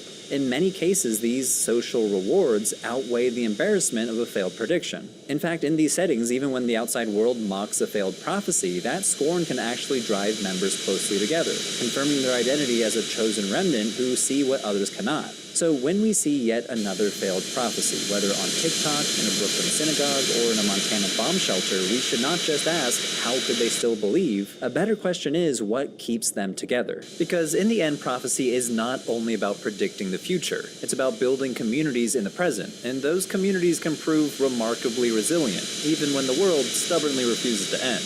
If you want to go deeper, I've just published a companion video to this one. I take everything we've just covered, why people stay after a failed prophecy, how they rationalize disappointment, and how communities turn failure into faith, and apply it to QAnon, a conspiracy movement that arose in 2017. QAnon followers made all kinds of prophecies: that JFK Jr. would miraculously return from the dead to endorse Donald Trump, or that a coming event called the Storm would unleash mass arrests of political elites. None of it ever happened, and yet the movement still didn't collapse. I dig into research explaining how these repeated failed prophecies fit the same sociological patterns we just explored. This is published exclusively on Nebula, and you can watch it right now by signing up at nebula.tv/religion for breakfast. Nebula is a creator-owned streaming platform, a space for thoughtful videos you won't find anywhere else. That includes our Nebula Originals, exclusive projects made just for Nebula. You'll find creator-driven documentaries like Tom Nicholas's Boomers, in-depth video essays from Lindsay Ellis, and even experimental competition shows like the travel show Jetlag the Game. We're a group of independent creators making ambitious, genuinely thoughtful, and sometimes a little bit weird content. The kind of human-made work that reminds you why the internet can still be a good place. With my link, nebula.tv/religion for breakfast, you can get 40% off an annual Nebula subscription. That's just $36 a year, or about $3 a month. Also, using my link, you can get lifetime access for a one-time payment of $300 instead of the regular $500. So go check it out, and don't forget to check out my companion video on QAnon. Thanks, everyone.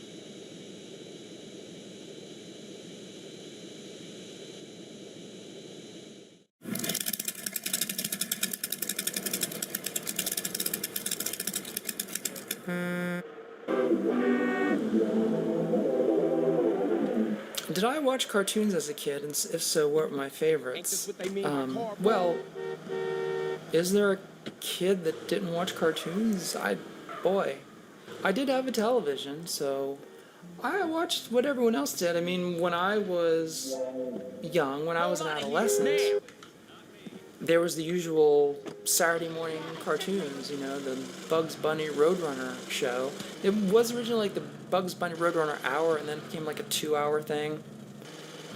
But that was like early. The Warner Brothers stuff was early, you know. And then there was the Fractured Fairy Tales and stuff like that. And you had the other things like the Banana Splits that also had cartoons on it. The cartoons from the 50s and 60s that they would rerun. Oh, that's totally wrong side of the road. And, you know, when I was really young, they showed the uncensored ones, you know, like the ones from the 30s and 40s. Then they left all of the really crazy racist stuff in there. I do remember in the 70s they would still show that, and it confused the hell out of me because I never got any of those really creepy racial stereotype things that they would do, and it was like, you know, it would just, you know, a piece of dynamite would explode, and then there'd be this like really grotesque thing, and it was like, what does that mean? It just really confused me because I didn't come from the early 20th century with all those, you know, iconic stereotypes. But then, like by the 80s, all that stuff was gone. They would just simply not run those cartoons, or they would run, you know, a Tex Avery cartoon, but they'd take out that one shot where you'd see the reaction after the explosion, or you wouldn't see the shock gag they would just take that out and it would just go to the next scene. But in the early days, they showed all that stuff. So yeah, it's one of those things about history. You know, when you live through a time, you see it the way it really was. And you even see if it you didn't change understand it. in But people representation. today, looking back, who weren't really alive back then, or certainly weren't my age at that time, would say, "Oh, that stuff didn't exist back then." No, it did, but you would never hear about it because who was writing about it? It wasn't like there were news items every day of people complaining about this in cartoons. No one ever wrote about it. It was just a thing. It wasn't shocking or surprising because it's just the way things were. So how would you ever know about it if no one ever wrote about it or complained about it? Speed Racer, Johnny Quest, yes. I mean, of course, that stuff, before Saturday morning cartoons were a thing for me. I mean, when I was really young, yeah, they were still showing Speed Racer and Kim to the White Lion, the Japanese stuff. I was watching the Thunderbirds and Captain Scarlet, Johnny Quest, of course. The Clutch Cargo. Do you remember Clutch Cargo? Super creepy.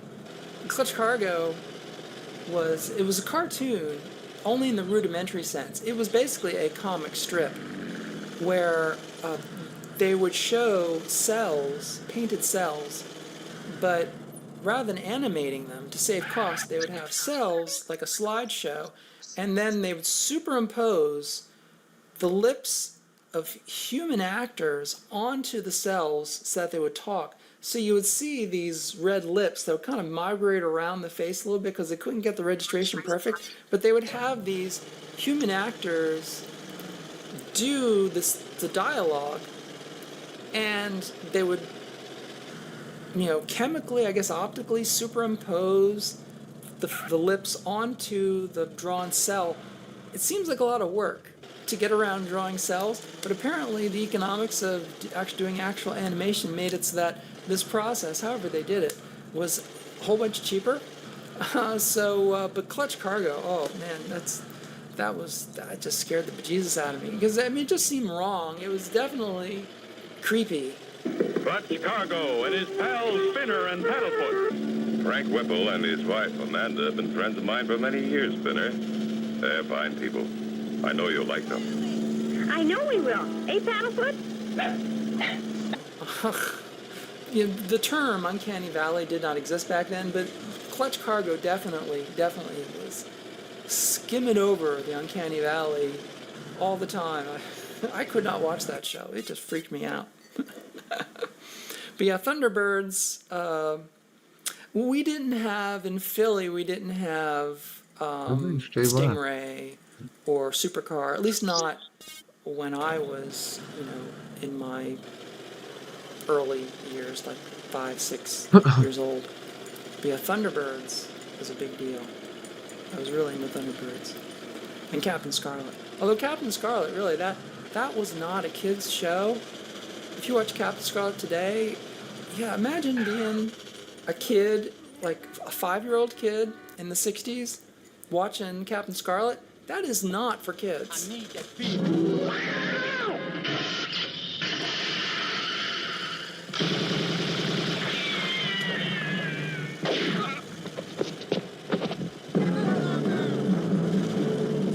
I mean, people get shot and killed, there's blood, real violence. I mean, it's like real serious plots. It was really like an adult show.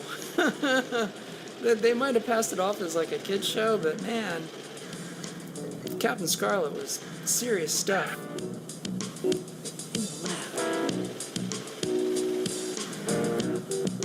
That's where I work. In the lab. Go berserk. In my lab.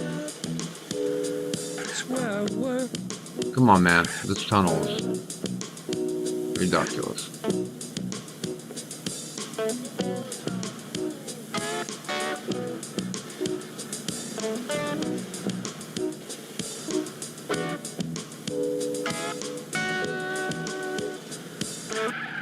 NASA's considering using a nuclear detonation to prevent an asteroid from hitting the moon.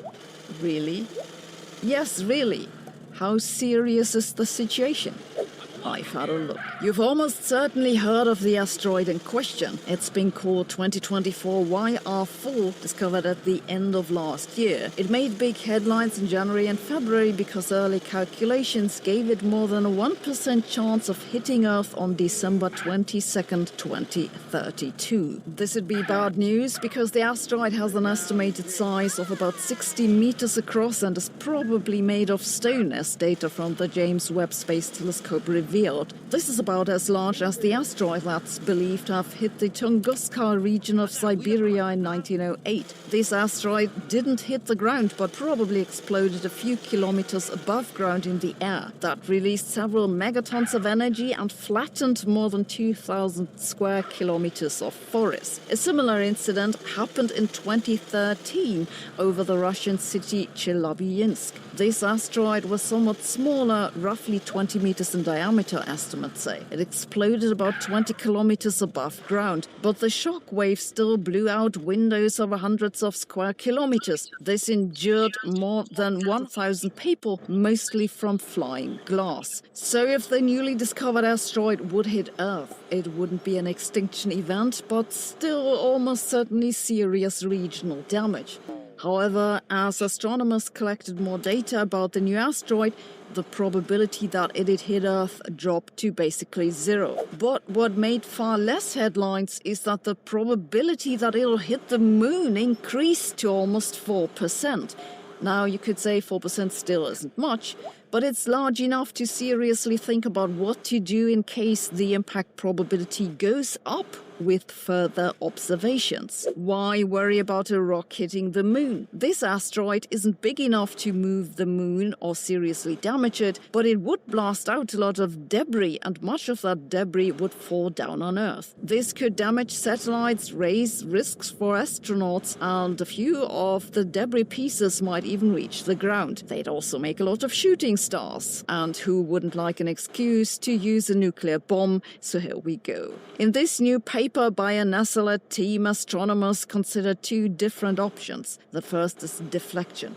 This means that you give the asteroid a small push early on that makes it miss the target. But there are two problems with this solution. One is that we don't have a terrible lot of time.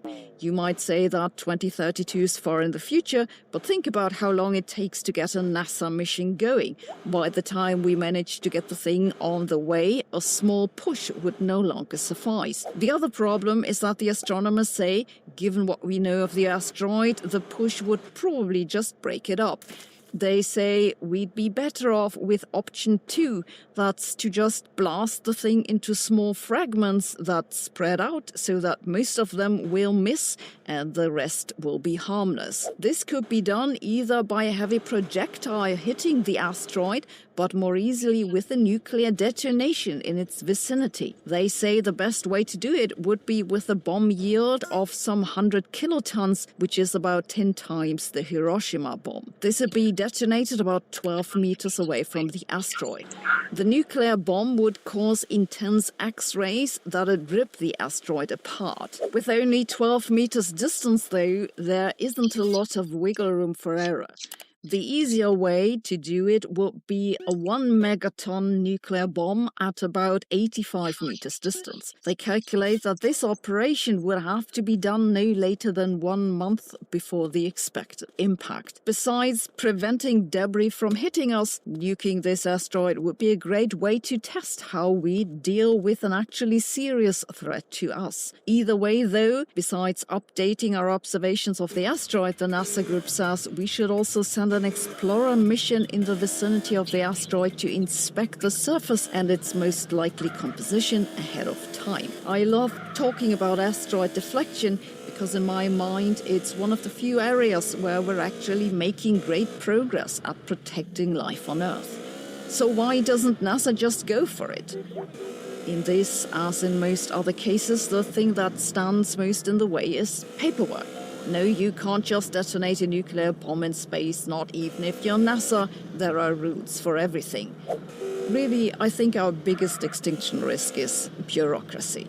Yes, I do read a lot of news and know that chatbots still aren't any good at writing my scripts, but what does help me a lot is Ground News. Ground News is a news platform that collects and summarizes news which has been published all over the world. Not only do they collect all articles on the same story in one place and give you a quick summary, they also give you a lot of extra information that you don't find in the standard media. A curious case I came across the other day is this story about robot rabbits that are being used in Florida as lures for snakes. This basically wasn't covered on the political right, which is weird, don't you think? You also get a factuality check for each news item. And here you see who owns the media outlets and where the news has appeared. Ground News also has this great feature called Blind Spot.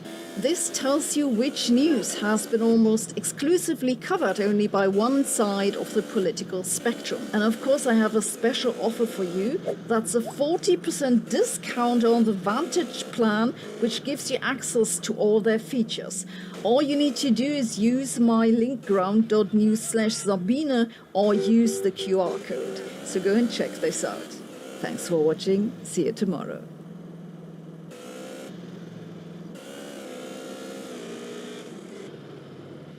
It was the harshest speech the Pope has delivered to date. He denounced the hunger affecting more than 600 million people around the world.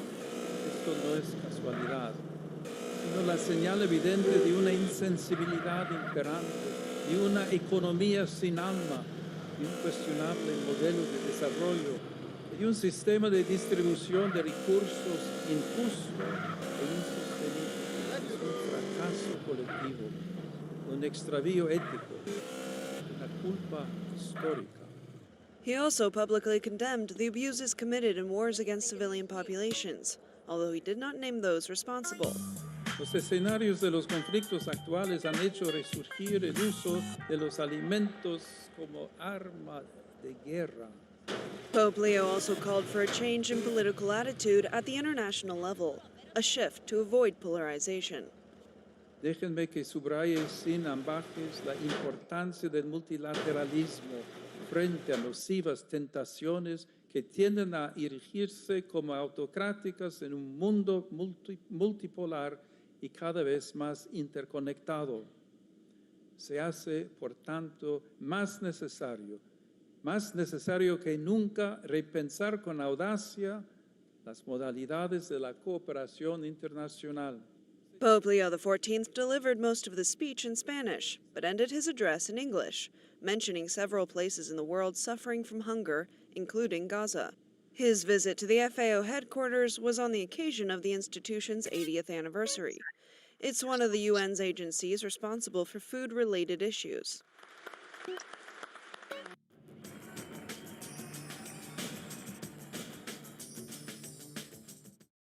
On August 2010 of 1485, on the field of Bosworth, one of the most decisive battles in English history took place. Richard III, the last king of the Plantagenet dynasty, was killed in action after reigning for just over 2 years. His death marked the end of the Wars of the Roses, a bloody civil conflict between the houses of York and Lancaster, and paved the way for the rise of the Tudor dynasty. From then on, the image of Richard III was shaped largely by the pens of the victors. In particular, William Shakespeare's play of the same name turned him into a symbol of treachery and cruelty, a deformed usurper obsessed with power. However, after his death, Richard III's burial place quickly faded into oblivion. It was believed that he had been laid to rest at Greyfriars Abbey in Leicester, but this structure was demolished in the 16th century when King Henry VIII ordered the dissolution of the monasteries. Over the course of several centuries, the exact location of his grave became a historical mystery, almost buried beneath the dust of time. It was not until 2012 that a team of archaeologists from the University of Leicester launched a project to search for the remains of Richard III. No one could have anticipated that an excavation carried out beneath an unremarkable parking lot in the city center of Leicester would turn into one of the most spectacular archaeological discoveries of the 21st century. On August 25th, just 3 days after digging, the archaeologists uncovered the skeleton of a middle-aged man whose spine was severely curved and whose bones bore multiple fatal wounds from battle. The immediate question arose, was this truly Richard III? In archaeology, the discovery of a skeleton at a location that closely aligns with historical records is not sufficient to establish identity. Confirming the remains of a specific historical individual requires stronger evidence. And in the case of Richard III, the research team decided to rely on modern DNA analysis combined with genealogical research and historical documentation. First, the archaeological evidence revealed features consistent with historical accounts. The skeleton belonged to a man in his 30s who would have stood about 1.73 meters tall if not for a curved spine. The pronounced S-shaped curvature confirmed scoliosis, a condition noted in some contemporary records describing Richard as having uneven shoulders. The skeleton also bore more than 10 injuries, several of them to the skull indicating death in combat. All of these details match the tragic end of Richard at Bosworth in 1485. But the scientists did not stop there. They carried out 3 types of DNA analysis: mitochondrial DNA, mtDNA, inherited along the maternal line; Y chromosome, DNA Y-DNA passed down the paternal line; and genetic variants linked to physical traits such as hair and eye color. In parallel, they meticulously reviewed the entire genealogical record from baptism, marriage, and burial registers to wills. This approach ensured that any scientific results would be reinforced by historical evidence, avoiding the pitfalls of false assumptions. Among the 3 types of analysis, mitochondrial DNA, mtDNA, was considered the team's trump card. Because mtDNA exists in thousands of copies per cell, it is usually better preserved in centuries-old remains. More importantly, mtDNA is passed down strictly through the maternal line, meaning from mother to child, but only daughters continue to transmit it to the next generation. Thanks to earlier genealogical research by historian John Ashdown Hill, the team was aware of the existence of Joy Ibsen, a maternal line descendant of Anne of York, Richard III's sister. Although Joy Ibsen had passed away before the project began, her son, Michael Ibsen, along with another descendant, Wendy Doldig, agreed to provide DNA samples. When compared, the results were striking. The mtDNA of Michael Ibsen and Wendy Doldig matched the mtDNA extracted from the skeleton at Greyfriars. This provided exceptionally strong evidence confirming that the remains belonged to the same maternal lineage as Richard III. While mtDNA provided a clear match, the Y chromosome revealed a more complex story. In theory, all male descendants of the Plantagenet line tracing directly through the paternal line from Edward III should share the same Y haplogroup. As a great-great-grandson of Edward III, Richard III ought to have carried a Y chromosome identical to that of living male descendants. However, the analysis revealed no match. This meant that somewhere within the 19 generations from Edward III to the tested Beaufort descendants, a cadet male line, there had been what is known as a non-paternity event, NPE, in which a child was officially recorded as the son of a given father but was in fact not his biological offspring. This raised a series of delicate questions if the break had occurred in the line leading to the Yorks, the Lancasters, or even the Tudors. The legitimacy of subsequent dynasties might be called into question. Nevertheless, the researchers carefully emphasized that the likelihood of such an event affecting the royal succession was small, since only 5 out of the 19 links had a direct bearing on the crown. However, this discovery still sent shockwaves through the historical community, as it revealed that royal bloodlines, long regarded as sacred and unbroken, could in fact be disrupted quite easily by ordinary human circumstances. One of the most fascinating aspects of the project was the analysis of genetic markers linked to physical appearance. Since no contemporary portrait of Richard III exists, all surviving depictions were painted about 30 years after his death. The reconstruction of his features through DNA evidence became a crucial piece of the puzzle. The results indicated that Richard III had blue eyes and blonde hair in his youth, which likely darkened with age. When compared with later portraits, the closest match was the arched frame portrait held by the Society of Antiquaries of London. Alongside the 3D reconstruction of his skull, scientists were able for the first time to present the public with the most authentic image of a king who had long been vilified in literature. To synthesize all the evidence, the research team employed Bayesian analysis, a statistical method that allows probabilities to be calculated by integrating multiple independent sources of data. After obtaining the research results, the scientists carried out a process of cross-examination and conclusion based on multiple independent strands of evidence ranging from archaeology and anthropology to genetics. First, the historical context provided a crucial a priori foundation. Records clearly state that Richard III was killed at Bosworth in 1485. His body was brought to Leicester, and he was buried at Greyfriars Priory. During excavation, the skeleton was found precisely in the choir area of the Priory Church, consistent with contemporary accounts, which greatly increased the likelihood that this was his grave. Anthropological analysis showed that the remains belonged to a male aged about 30 to 34 years, matching Richard's actual age of 32 at death, the fatal sword blows to the skull, and post-mortem humiliation injuries correspond exactly with chronicle descriptions of his violent end, while the spine revealed severe scoliosis. Most decisively, the genetic evidence played a pivotal role.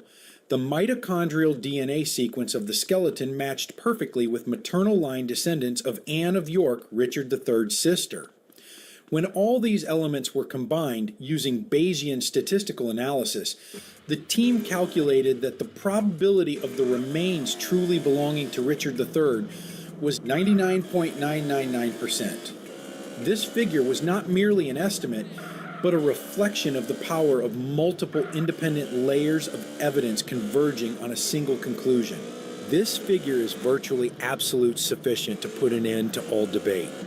After more than 500 years, the long-lost king had finally been found.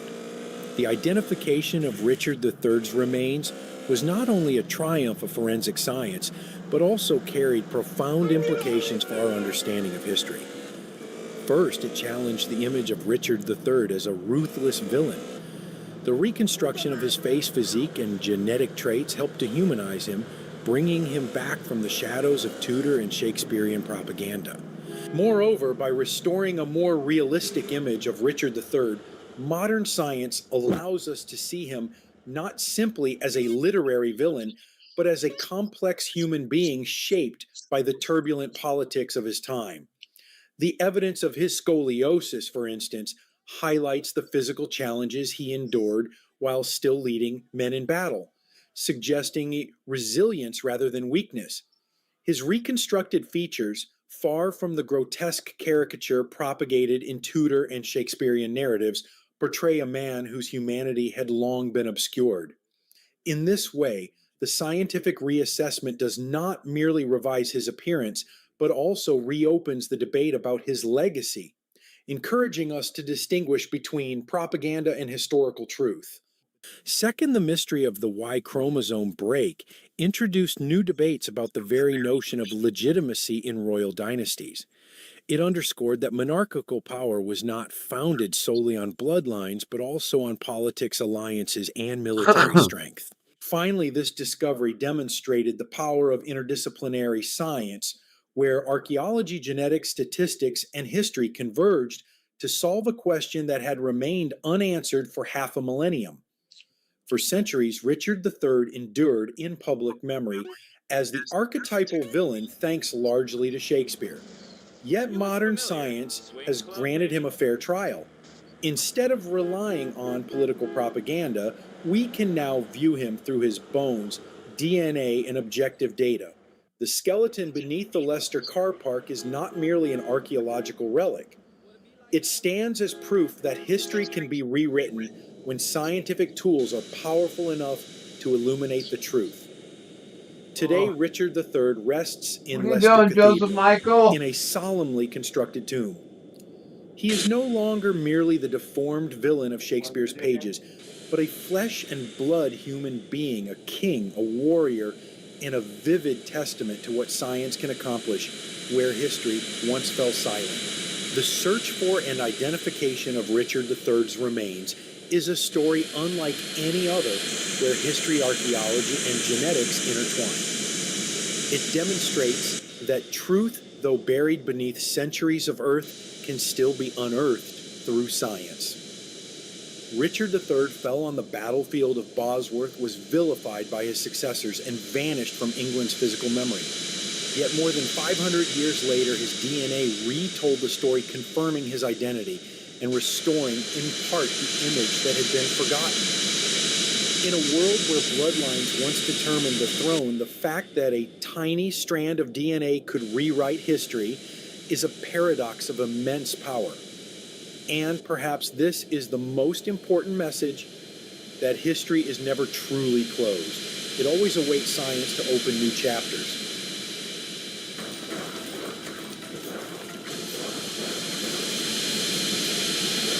Oh god, oh god, oh god. I should have got the one that takes enemies out when you... I should have taken the thing that takes enemies out when you get hit.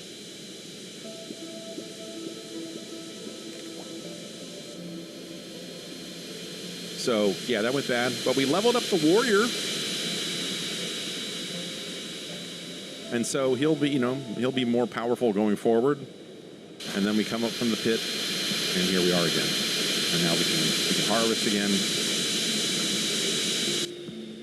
There's a stone. I should reorganize my stuff because there's a stone thing behind this. There, we hit the stone. We hit those rocks.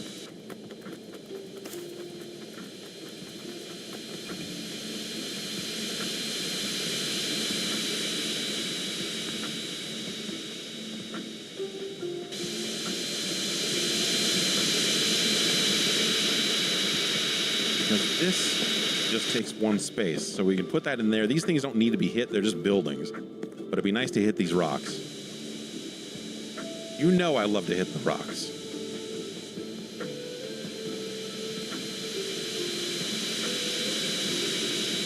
And I guess we can build more stuff. I have not been paying super close attention to this end of the game. The, like, building side of it so far. You know, you find blueprints during your runs, and that will give you more stuff, right? So, all right, let's take the warrior into the snowy shores and see how that goes. When you complete levels for the first time, oh god, wait, did I pick the wrong? Jesus. Okay. You get gears, and then the gears are what you use to unlock new levels, and it's kind of how it goes from there.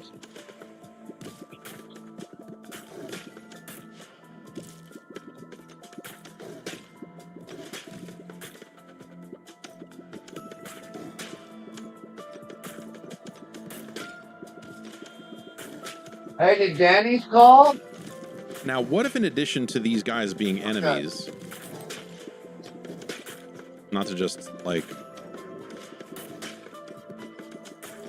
what if all of these things also were playing cards and they had suits and ranks and you could try to align them? Basically what I'm saying is, like, what if this game was also Poker Smash?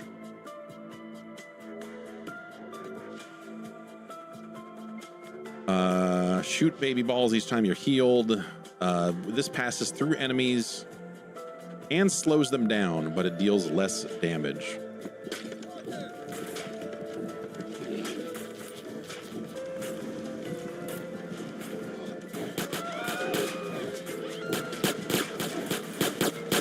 It's shooting.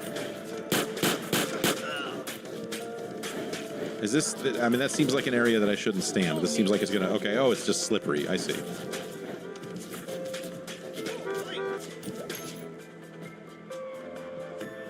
Increased crit chance to 20% when hitting enemies in the same column as you. Decreased damage taken.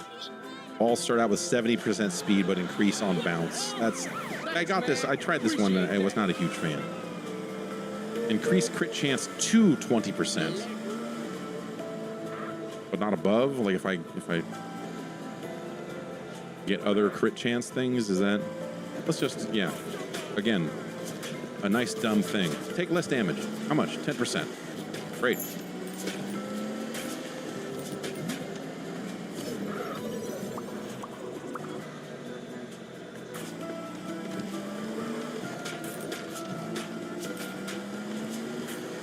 I like this game's, like the thing this game has going on musically and the look of it. Like it's there's a grim nature to this.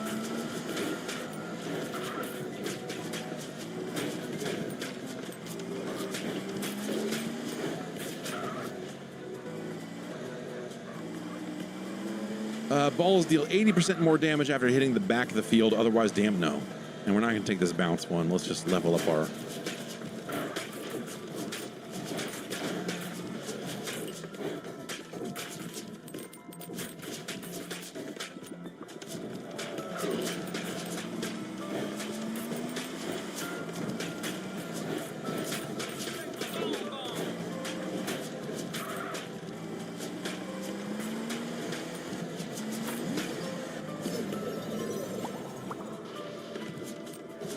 All right, that maxed out everything we have.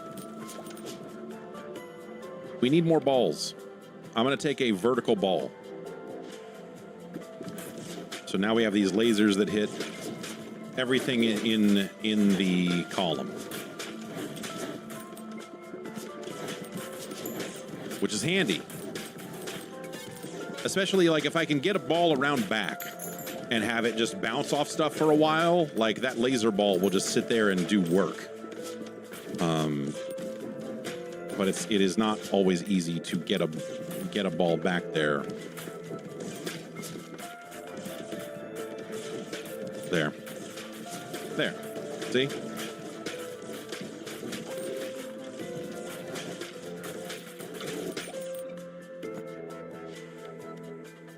Dark ball. Increase area of effect damage. Freeze ball. I like the freeze ball. Oh, okay. It'll list synergies when you found them once. That's good. Okay. So let's take that because it synergizes with our vertical ball to form a crazy freeze ball. Now, I don't think we want the fusion here because I don't... because the wind ball goes to the back and it just doesn't... So you're making a bleed ball that doesn't... You're making a bleed ball that doesn't bounce back at this point. And I don't know that I want that. So we'll just take the levels. And then fuse next time, because now we have 4 level 3 balls. So the cool thing about the ball fusion is when you fuse your balls, you have room for more balls. You can fit more balls in there. So as you kind of combine your balls and fuse them together and everything like that, you are, effectively stacking more power onto your existing balls and getting new balls to then merge again. And I don't know how far that goes. I'm pretty sure it says only 1 level per. It's not, I don't think you're, maybe I'm wrong, but I don't think you're like fusing fused balls together to fuse balls even fusier. Maybe the evolution balls can be fused. I don't know. Spawn a stone soldier with 224 health on your side. They walk up and attack enemies. We all know about hitting it from the back. Hitting from the right side one is not, I don't know. Let's try this dude.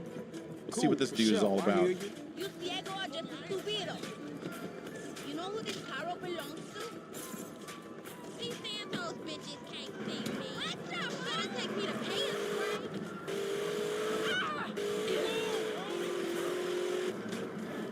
right? I've got to crack this dude from the side. He's apparently immune from the front.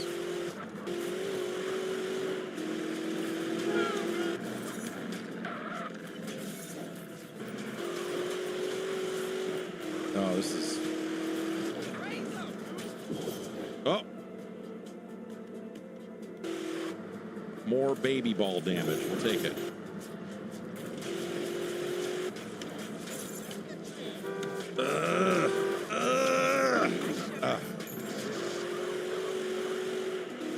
Enemies explode on death. I like that. When you catch a special ball, automatically shoot new baby balls. Let's take enemies explode on death. I hope that I explode on death. Let's evolve some balls. Oh, okay. So we know that this makes the freeze ray. The freeze ray is pretty good. We'll make it eventually, but this is a new thing, and I don't know what this one does. So let's do this one. Blizzard ball freezes all enemies within a 2-tile radius. Okay.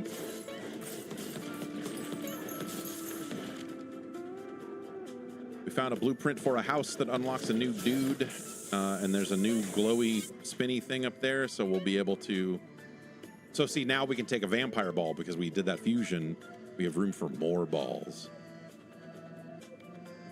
Let's take the new ball as opposed to leveling up the existing ball just to keep more balls out there, and we'll fuse this other ball. Oh, can I only take one evolution per, or did I...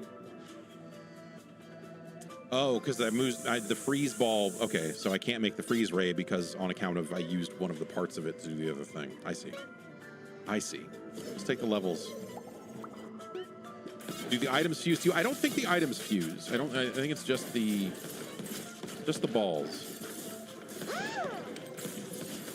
Unless that's a later upgrade or some insane, you know, I don't know. I don't know how many layers deep the sickness gets in Ball Pit. I merely know the sickness exists.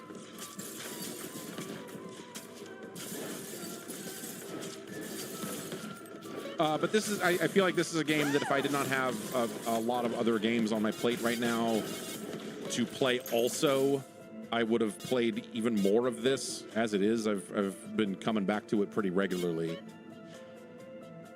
Let's level up this Blizzard Ball because that's a good damage boost and they stay frozen longer, which I like. Might as well fuse these balls. So this is just a fusion and not an evolution, so it's just going to be like, hey, it's a bleed ball that also makes the laser happen, see?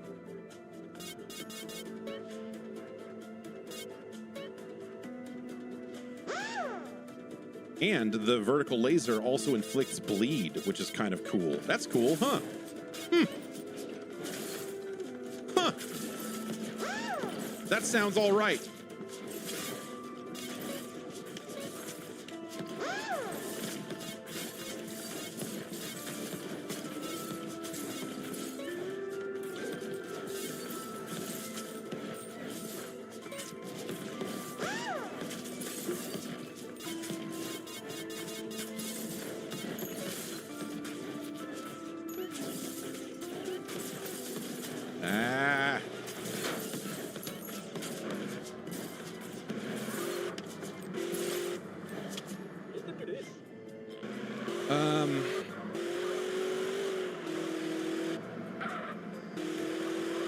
Let's give more health to our soldier blocks.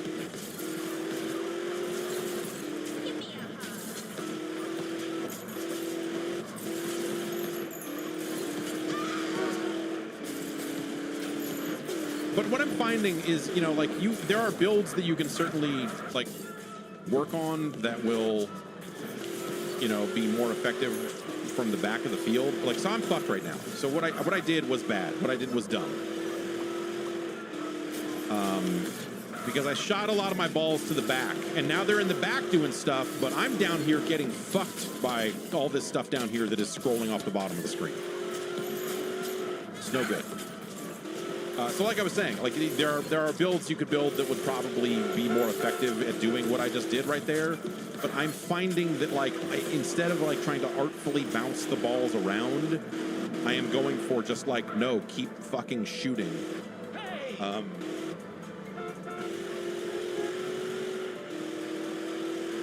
Let's take a wind ball. And so, yeah, you know, like I already merged a wind ball before, but now I have another fresh wind ball that I can merge with something else later.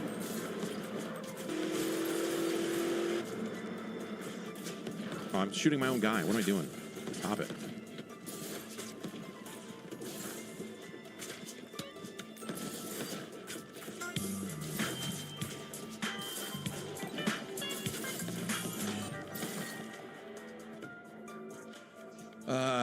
Let's get the blizzard ball leveled all the way up. The way I have to level up the evolved balls does now make me wonder if I can fuse or merge evolved balls, because the ones that just get fused together remain level 3, whereas the brand new balls reset to level 1. And so I wonder if I will have an opportunity to fuse those balls and stack balls and balls on balls on balls. Maybe all the balls need to be evolved in order to fuse. Maybe you have to fuse evolved balls with evolved balls.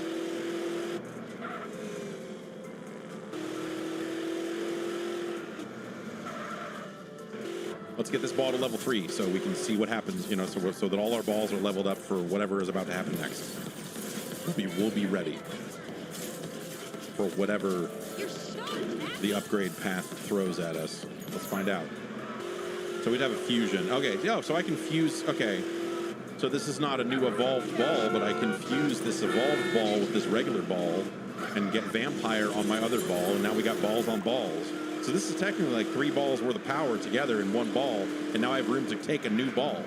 So we can get a horizontal ball here, which might not be the worst idea in the world. Again, I'm more of a vertical ball kind of guy, but we already got vertical balls, so let's take horizontal ball. All right, farm. Assign a character here to harvest up to 1 from whatever adjacent wheat field every 6 minutes. Okay, so automating some of the harvesting, that's kind of cool. Because I will say the harvesting aspect of this does not seem like its strongest suit.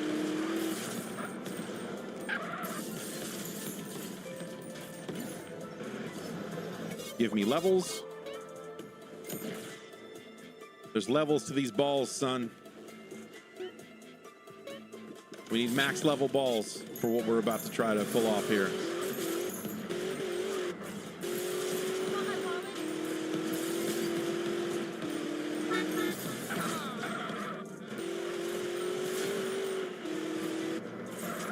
I feel very uneasy right now, because right now it feels like I'm kind of on top of it a little bit. Like, yeah, okay, we're killing these things. The balls are doing what the balls are supposed to do.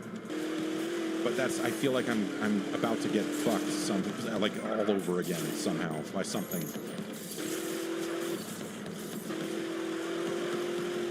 These balls do not give me security. I take no solace in holding all these balls.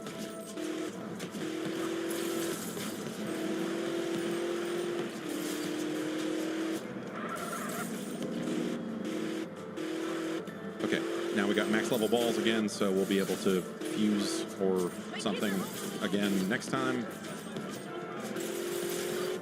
It's like we're on a ball sightseeing tour. We want to see as many different balls as we can possibly see. Let's see what kind of set of balls we got here. We can, the wind and the horizontal. That'll be interesting because the wind goes through stuff, and so everything it touches will cause another trigger of the laser, I assume. Area of effect damage from laser also inflicts status effects from wind. It passes through enemies and slows them down, but deals less damage. So will we see a lot of horizontal damage coming out of these balls, or is it just like a fancy where does it bounce? There, yeah, no, yeah, that's good. Yeah, that's hitting multiple layers horizontally. That seems like one of the ideal ways maybe to use a horizontal laser is to get it so it's passing through enemies so that it just goes up the screen and fucks everyone. I like these balls.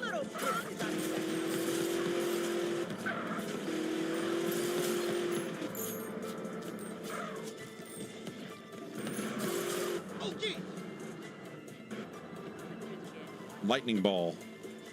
Damage spreads to 3 nearby enemies.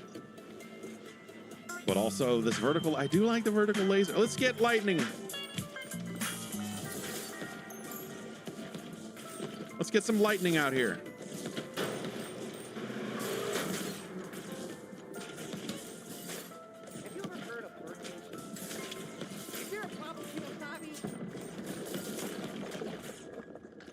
Oh, jeez. Hey, aren't you gonna say something?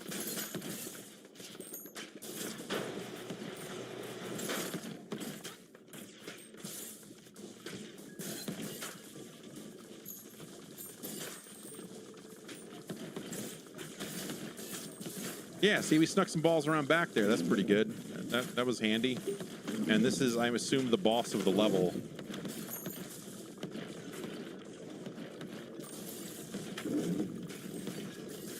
Which, oh, that's very nice of you. Thank you.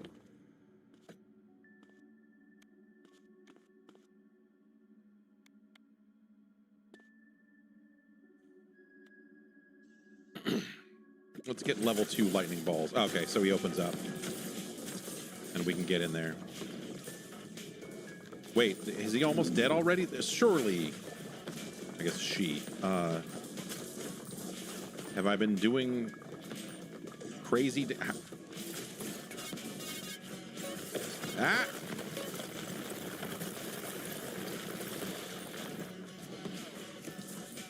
Why is this health meter almost empty all the way already? I guess I must have just had some business up around back at the right time to really clean up. Yeah, it.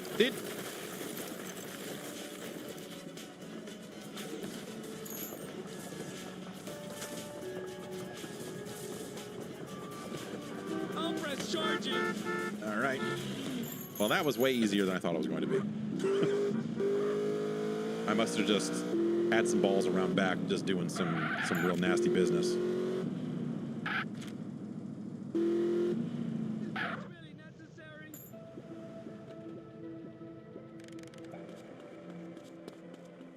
Because the boss in the first level, I feel like, collect more wheat each bounce or increase the range at which wheat is harvested. Hell, dude, I don't know.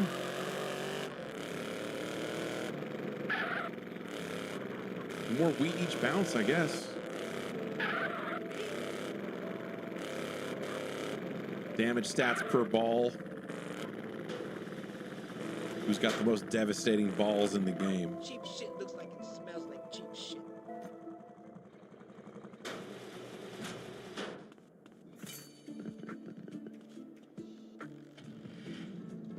All right, new things that can appear during a run. That's cool. New things to build. Assign a character here to harvest up to 1 wheat from every adjacent wheat field each 6 minutes. So do I want to like put that in the middle and then build a bunch of wheat around it? Does it count diagonals as being adjacent? Have you seen this year's buffalo?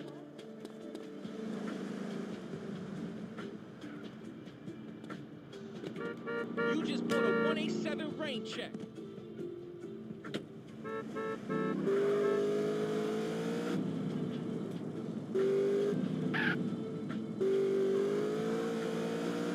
The veteran's hut.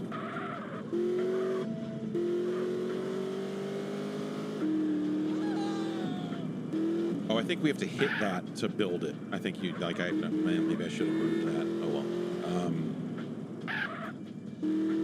Let's see here. So if I build the farm for gathering wheat, we want to put it near wheat. But I think what we're going to do,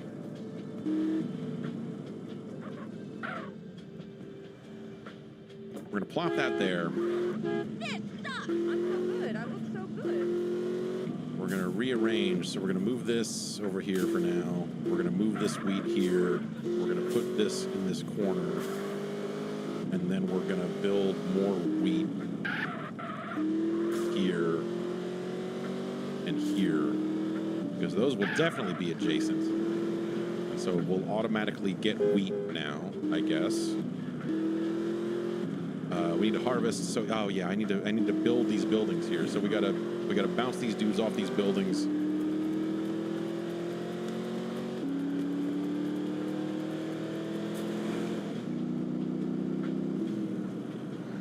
Great. this part of the game, I'm a lot more iffy on this stuff and the way the kind of metagame progression stuff, the harvesting, like this aspect of the game, I am not fully sold on. But the balls, the pits, that's where the action is. So since we haven't built that building, that means that the character that it unlocks is not available yet. So this guy starts with a different ball. He shoots twice as fast and constantly launches balls if any are available. He also can automatically move at full speed. So since we need to beat each level with each character in order to get enough gears, or we need to beat each level twice to get the gears out of it that we use to unlock the next level. Let's go back to the snow with this guy and keep balling.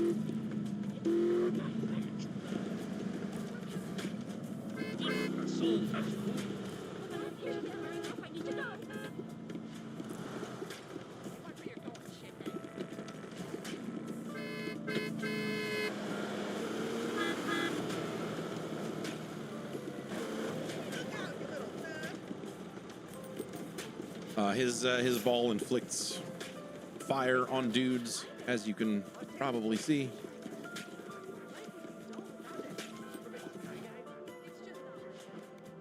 Golden Bull. Every 7 to 11 rows spawn a Golden Bull. They accrue 10 health per minute, blocking and attacking enemies on the way. So it's like a better version of the soldier dude, I guess. My aim is already scattered. I don't know that I want to scatter it more, but more balls might be nice. Let's try the bull. Let's ride the bull, baby.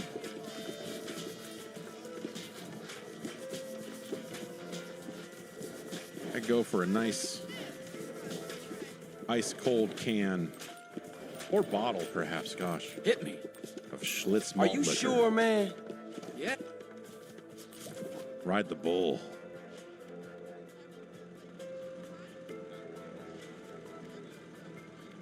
Let's, the egg sack ball, since it has a 3-second cooldown, like that's kind of a weird thing to fuse with other balls because other balls will inherit that cooldown, and I'm wary as to whether that's worth it or not. So I'm gonna just level up my burn ball.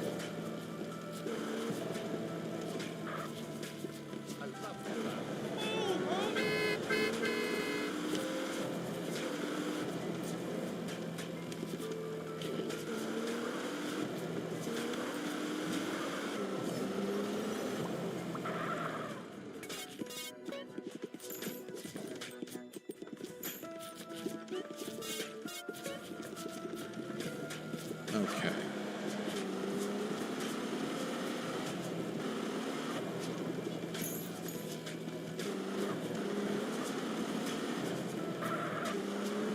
Did I set my bull on fire? That doesn't seem good. I guess I did not consider that my own balls could do so much damage. The wind ball. What if we merged the fire with the wind? That seems like it might be something. Maybe that's an evolution. Maybe that's a proper. Maybe that's a proper new ball.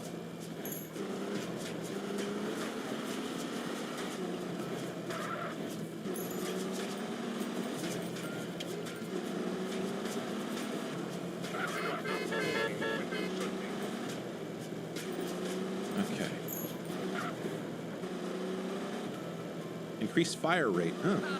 For decreased damage taken. That's a sucker's. Increased fire rate sounds fun. I don't know.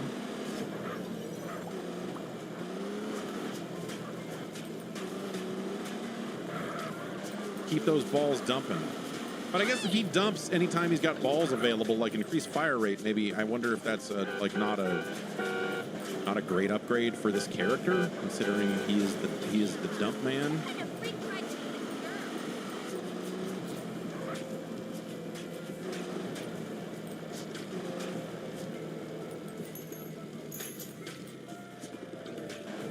Okay.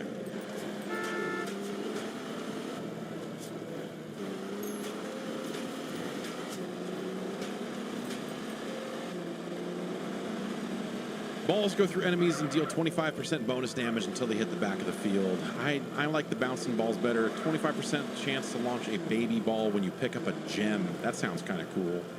He already moves at full speed when shooting, so we don't need that. And if I can be shooting more balls more regularly, I feel like that's the ideal scenario.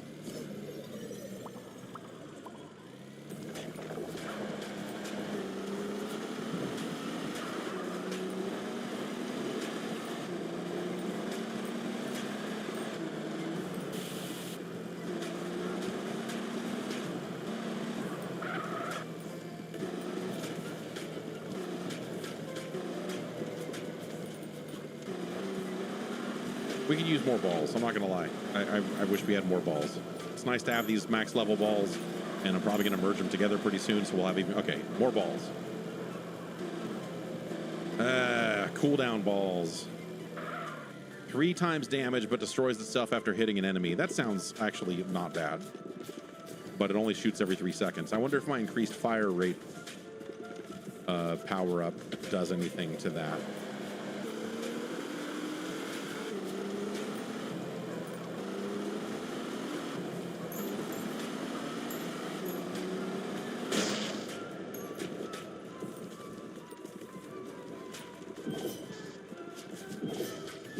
Come at me, man. Deals double damage, but moves slower. Let's go with this horizontal laser ball. You know I like a vertical laser, but let's...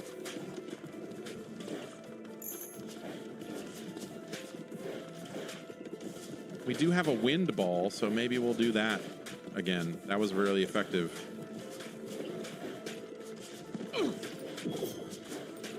I gotta get this dude out of here. This is bad. You gotta die, man.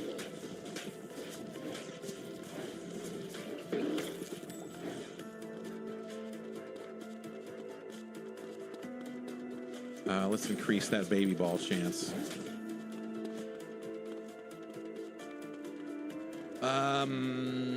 Okay. More damage and higher damage multiplier. That's kind of cool. All right. And, okay, we can evolve. Okay, let's evolve the wind and the fire and see what it does. Inferno. All enemies within a 2-tile radius. Burn lasts for 6 seconds, 3 to 7.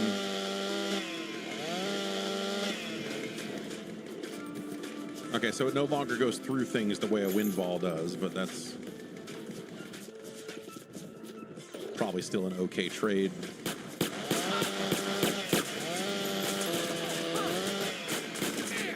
Let's get some levels on it. All right.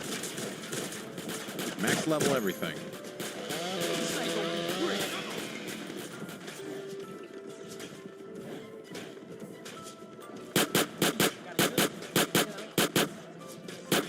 Die.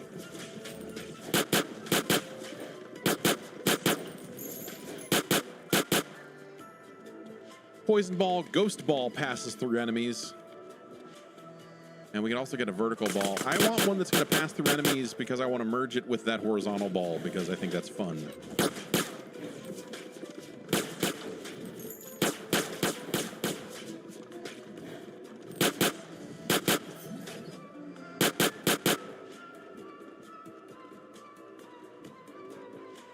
See, I don't want to fuse these. No. We'll take the levels and wait until we max level that ghost ball, and we'll fuse that one.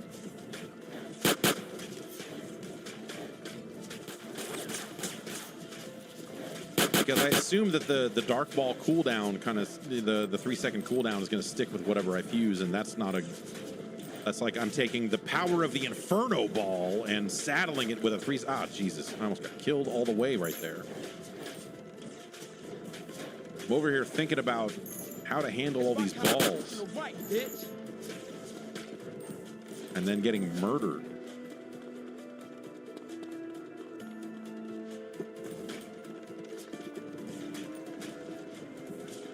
All right, here we go. We want to fuse Ghost Ball and... Oh, Ghost Ball and Dark Ball. What is that going to do? Something weird. Let's see something weird. This was not the direction I was going to go in, but fuck it. Cursed enemies on hit. Cursed enemies are dealt damage after being hit 5 times. Okay. So it doesn't do any damage of its own. I assume that that 5 times includes baby balls and other balls of that nature. Okay, we've cursed like the entire playfield. That's kind of neat.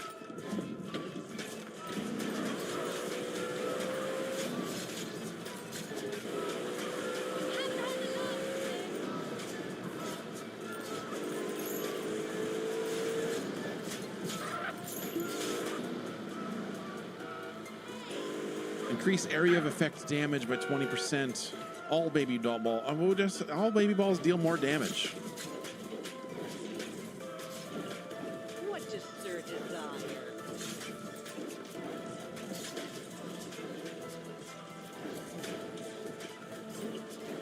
Balls, balls, shoot balls, man. Ah. I hope you enjoy your meal.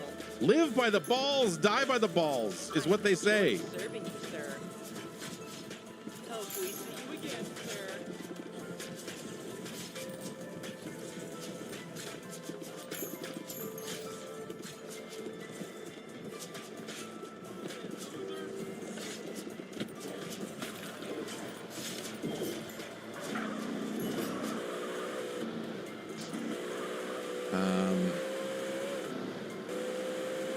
More curse damage, but we can also take a new ball.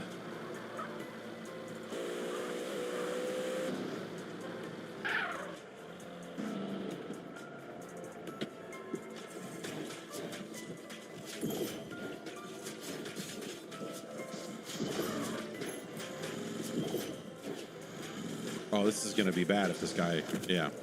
Okay, well, it didn't kill me, but also he didn't go away. That's the worst possible scenario here. We got died. We got dead good. It was rough. I just didn't have the balls to handle that situation.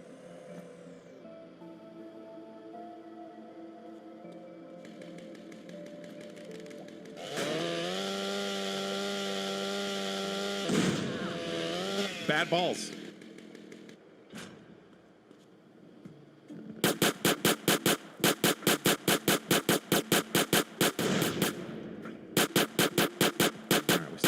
Finish building these buildings, so.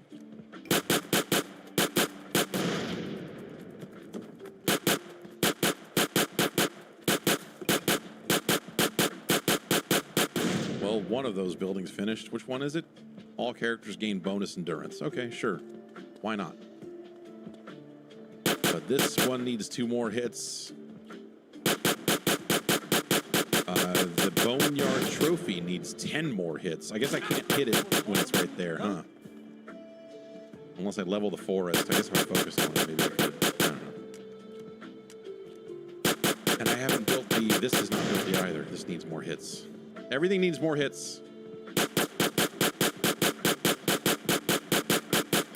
Anyway. That's this thing. It's ball pit. It's $15. It's cool. This stuff that, like I said, the kind of this out of game progression, building things, bouncing this stuff around, and also you can't just do it over and over again. It's on a timer. And well, it's not a timer. You need to, you only get kind of one go at it between runs. Like, I'm not sure about this part of the game, but this part of the game, the part where you got a lot of balls and you're merging balls together and doing all kinds of crazy ball stuff. I'm all about balls.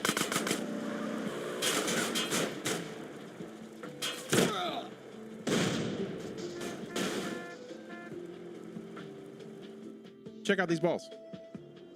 It's on Steam. Balls. Now, these 3 knuckleheads, and I'm sorry, boys, but that's what you are. They did a dumb thing. We're not denying that. However, I would like you to remember 2 salient facts. Fact 1, nobody got hurt. Not a soul. Very important to keep that in mind. Fact 2, the prosecution keeps bandying this term criminal trespass. Mr. Spinazzo, the property owner, admitted to us that he keeps most portions of his business open to the public both day and night. So, trespassing, it's a bit of a reach, don't you think, Dave? Here's what I know. These three young men, near honors students all, were feeling their oats one Saturday night, and they just went a little bananas. I don't know, call me crazy, but I don't think they deserve to have their bright futures ruined by a momentary, minute, never to be repeated lapse of judgment. Ladies and gentlemen, you're bigger than that.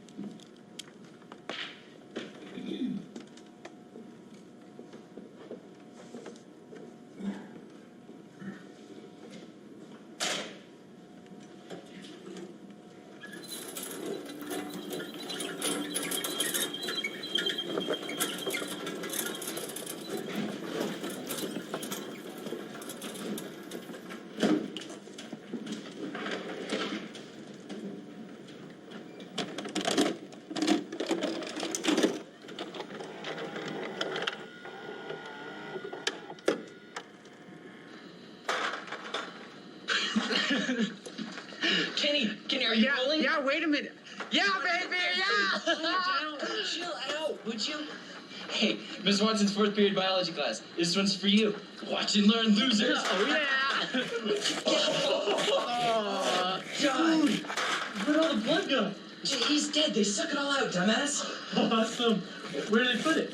All right, I'm through the net phone now, dude. Oh, nice. Kenny, get over here, man. I'm getting it. Shut it. All right. Oh, my. Let me do it. I got it. All right. All right. Oh, my God. Let me do it. Get off. Chill out. All right. Wait. Okay, wait for it. Wait.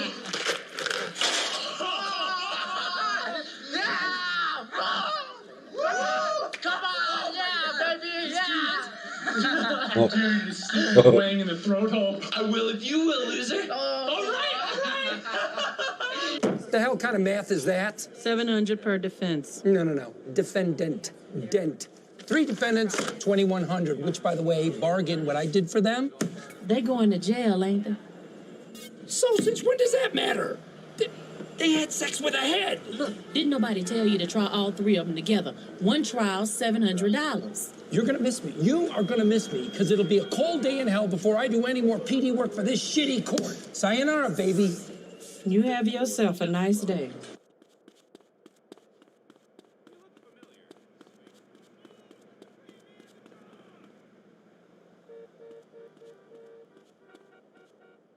The war on drugs in the 1980s?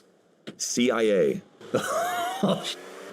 Was the CIA complicit in bringing over cheap cocaine? He connected with this guy called Barry Seal. Do you know about this? Barry Seal sounds familiar. Barry Seal supposedly worked for CIA, but what I'm saying is he was protected by either state government or federal government, or both, to fly in the cocaine to Arkansas, for dispersion. The war on drugs in the 1980s. The war on drugs in the 1980s? CIA.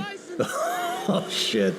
Was the CIA complicit in bringing over cheap cocaine to pay the Nicaraguans to fight communism? Is that verified? Because I've heard they've admitted it, but I haven't been able to find anything recent. And then the whistleblower who self-deleted himself by shooting himself twice in the face. And then to turn around and punish and have this crazy war on drugs and this 100-to-1 coke to crack disparity, which was supported by liberals and Republicans and Democrats. So this isn't a partisan thing, but that ended up causing a lot of harm to a lot of communities. So I was curious, as a guy that is very connected and aware, did the CIA do that? There's been movies and documentaries to fight those wars at the expense of poor communities? I mean, that is not my expertise, and I think a lot of people think that I was a lot deeper within the agency than I actually was.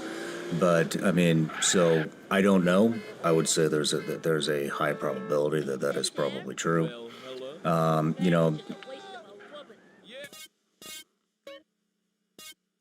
Something that kind of skirts the line on that. I had this interview with this guy, Roger Reeves, who was the most prolific drug smuggler out of Colombia. Just lots of trips back and forth. He connected with this guy called Barry Seal. Do you know about this? Barry Seal sounds familiar. Barry Seal supposedly worked for CIA. He was the plug. He was the connect, right? If I remember this correctly, well, Roger was flying cocaine out of Colombia, a lot of cocaine out of Colombia. Went to jail for a long time. He came in for an interview. He had met this pilot named Barry Seal, and some of this may be off, so you have to re-reference my interview with him in case I'm off on some things. But so Roger would fly the cocaine into Louisiana, right? And he would land on highways that are under construction.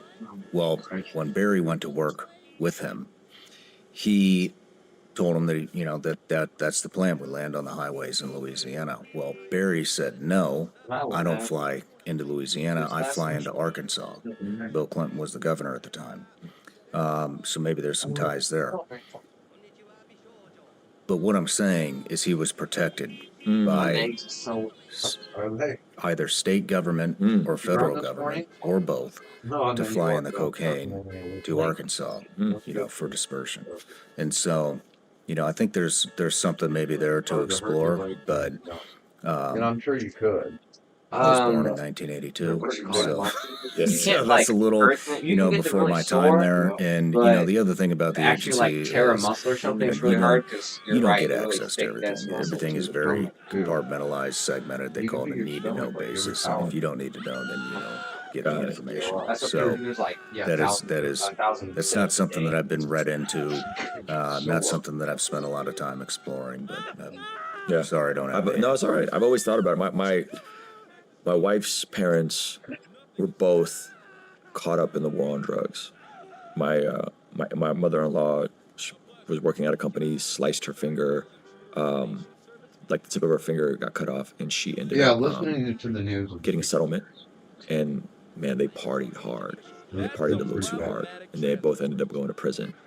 And then, because of the drug laws back then and the war on drugs, they got some pretty harsh sentences. And then, the cycle starts. And right now, my sister-in-law is trying to raise the girls at 12. She's robbing and stealing. She gets arrested. She then gets pregnant at 15. So the cycle just continues of despair and fatherlessness. Generational trauma. Yeah, my wife, by the grace of God, Instagram has like a really quick algorithm. Best friend so as soon as you start interacting with one type of content, it'll keep feeding you the same stuff. And the best So I friend, purposely interact with like positive Christian content. family, mother and And it keeps my feed positive and happy.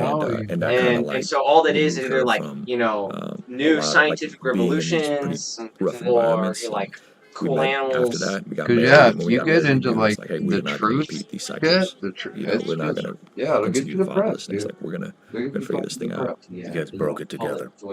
Yeah. So we've been married 17 years now. Together 21. Congratulations. I think she's the one.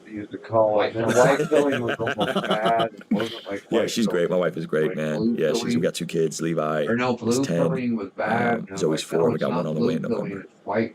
Congratulations. Another boy. Oh man, that's awesome. Yeah. How many kids you got? 2. 2. How old are they? 2 and 4. 2 and 4. Oh man, I got a 4-year-old. It's such a fun age. Boy or girl? Boy, girl. Boy, girl. Yeah. It's kids are the best, man. They are. They definitely change your perspective on the world. Like if you're in a video, how you carry yourself. A lot, like the men I'm speaking to are coming from similar backgrounds, struggling, and a lot of what I'm trying to get them to understand is like, dude, like you're gonna get married one day, on top of that, and like your wife is gonna want to stay home and just be a mom, be with her babies, and the data supports that too. Forbes did a study about a decade ago. 86% of working women prefer to stay home if they were given the opportunity. you know, and then this is not Christian women. 86%. Yes, this is a little dated. This is probably around 75 now.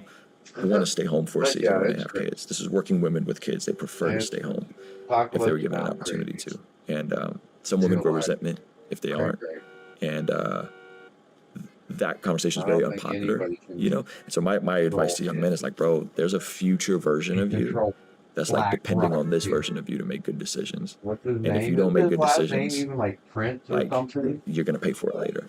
The guy, one of the guys with black. I love that. There's a future version of you. Yeah. Not like Freddie. No one told me this stuff. Like when I was 20 and knew something, like, no, dude, it's all creepy. It's all you gotta go make some money, bro. fucking weird. Like, It's all make you you sick gotta to start your getting into stomach debt. shit. Like you gotta clean It's this all stuff the up reason we because live in fucking 28, 29, like your wife's in the gonna wanna have hills, kids, dude. and she's They gonna wanna just stay home. fucking, You know, they she's not gonna drive wanna you be a boss out. babe You're in like, her I 20s, can't take you this know, shit again, like anymore. after pushing out a human. No one told me these things. Oh. And again, by Do the you have grace any of God, soy and sauce, really please? through Dave Ramsey's stuff, like we were able to clean up our finances and got out of debt, and it was so life-giving, you know, to have that stability and then Yeah, I try to transition put like into the music sauces in the full-time and middle, then YouTube. the Yeah. oils kind of in the That's middle, awesome, the man. right Yeah, side, I'm gonna steal and then that. the box Yeah, stuff. yeah, it's a good line, right? I love that. You can sauce it up. You could talk about sci-fi movies. Sometimes I'll talk about like my favorite movies or sci-fi movies, time travel movies, and you know the timeline continuum. You know, and so you can really sauce it up. But yeah, it's a.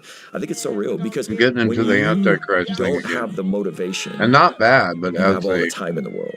I don't think it's When going to you be have the like they think it's going to motivation, be, dude. kids, a wife, people depending on you to provide, you don't have a Maybe lot so. of time. And so if I can say, hey man, while you have the time, The let's make Antichrist could be you some an psycho. asset to your current employer. Let's make you let's not go in and try to get the most amount of money for Like the the least whole amount of even work. discussion No, no, about no, no. free You're gonna will show up and you're gonna be the best. from the You're gonna be the devil first to or come, free last will to and the leave, Antichrist. most Right. competent, working your face Who would off. do that? And in that, you're going to be a greater asset to your current employer, and I'm sure you appreciate that. You have an amazing team here of just One studs thing you that are know, he's going crushing to it. be anti-Christ. Those He's people going to end be up being against Christ. amazing in Like an not just organization, the but they opposite, could also but go on no, and do he's their going own to be thing if they against. want to, because they're competent, they're stable, they're confident, I'm almost and wondering people don't understand that. that Like they don't understand Patsy that. Like, man, trope. you got a window of You time from know, the 25, from 20 to Joseph 25 Campbell, before the you're hero, married with the kids. whole thing. Figure What if this out. that's No what he's matter going to where wage you're war watching on? Sean Ryan show from, if you get anything out of this, please And he could like, even think he's the comment, good guy. Yeah, subscribe, and most importantly, that's why. That's share how this people are getting everywhere you themselves possibly killed. can. And if you're feeling extra That's the shit that makes people join armies and do stupid shit for their little fucking bat. That's how that kid ended up on that roof. So what if that's what he declares war on, is that Messiah complex, that hero, the hero trope, the hero, whatever they call it, hero's journey Campbell came up with? The classic 3 acts. Well, yeah, the old mentor, it's a whole cycle. That's why they kind of unlocked it. Every popular Greek myth or story has this abstract outline. You leave home, first you're reluctant, then the old mentor appears, Gandalf. Gandalf convinces you to go, and then there's stages in the journey. Then Frodo and Sam are at their very lowest. In IEW, they went over that whole thing because it's like the reluctant leaving, the wise mentor. No, that's the hero's journey. The fall, the death of a friend, the close call. Yep. It's like sometimes it includes these, sometimes it doesn't, but it all follows this thing. So it's just like that song, The Hook Brings You Back. What if that's the Antichrist? He's two girls in a cup. He's the lawless one. He doesn't believe in tropes. He believes in mind over matter. Or that's Gnosticism. That's heresy, dude. Judge Holden from Blood Meridian. Oh, I haven't. I heard it's pretty bad. But that's pretty much him. Is it? Well, yeah, I was on the borderline of that. That's halfway when you go to college. That's what we're adults now. We're not tied in by the shit that was taught to us, brainwashed. So, well, but some of that, just because your parents taught you something doesn't mean it's not true. But you're young and you don't realize that yet. And some of the shit your parents teach you might not be true.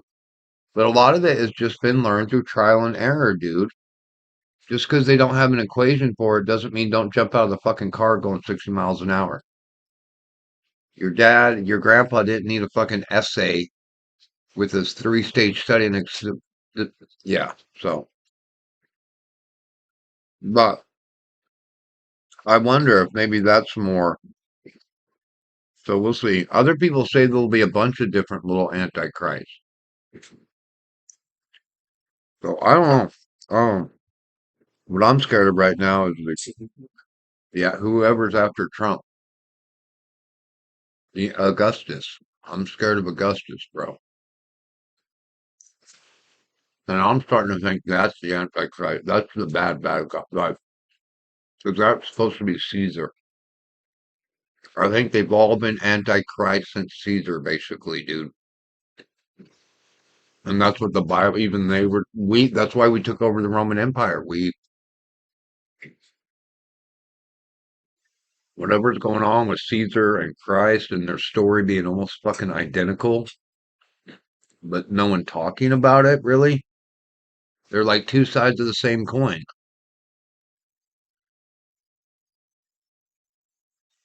That's who they wanted him to be. They wanted him to be because they thought he was Caesar, dude. I'm telling you, they thought he was his fucking descendant.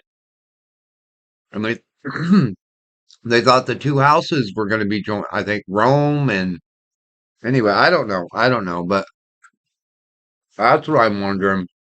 Anyone who tries to claim the crown after Caesar, and they've all been unsuccessful. Like they may have done, like even Charlemagne, fucking not Bismarck. Who's the German guy that was super smart? Kind of built modern Germany. Wilhelm the Third or something. He was real. They thought he was the Antichrist at the time because yeah, he was beautiful, and he was a libertine. He wasn't real religious. So anyone who tries to become the Roman emperor, and I think that's why the Pope. The Pope occupies the same office Julius Caesar did, but it was the religious office. He's not the Pontiff Supremus or whatever. Well, that's a Roman position. Yep. Pontifex. Yeah, you were the head of all, and religion was very important too. That's the Pope saying at least. Yeah, that's who he still is. That's Caesar's position, dude. Oh, and then you could go to argue Caesar was then going on to join leadership with. So, anyways, yeah. But they talk a lot of shit about Nero and Caligula. And I know one of them's around the time Revelation's being written. I think Nero was misquoted a bunch because most of the quotes come from his political enemies. Mm-hmm. That does happen. I just watched a show on Richard III. My horse, a horse. And he's such a bad guy because Shakespeare was on the other side. And Shakespeare knew how to write. But yeah, they found his body.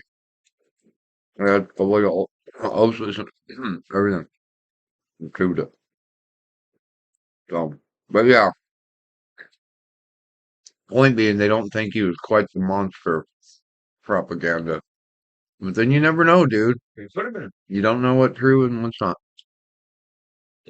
He could have been so crazy that his enemies didn't need to exaggerate anything either. Wasn't it his time where those kids disappeared from the tower? I think so. So I quit listening, dude, when kids kept disappearing, Joseph. No, all those dudes, dude. I don't give a fuck. I don't care if you launch fucking spaceships off a fucking aircraft carrier. I don't care if you got one of those things from Marvel, motherfucker. You got all that, and I still got. Not only do we got kids disappearing, like, no, they're showing up kidnapped. They're not showing up lost, and then they're showing up in groups together, which means there's groups of people working together, which means I know you have the capability to surveil. So I'm not listening to none of that Call of Duty shit, and they're all weird drug dealer, mercenary killers, Joe. Apocalypse Now has taken over the whole. Colonel Kurtz has taken over the entire fucking world, bro. Sorry to freak out, but Does he have control of nuclear weapons too? So sorry, but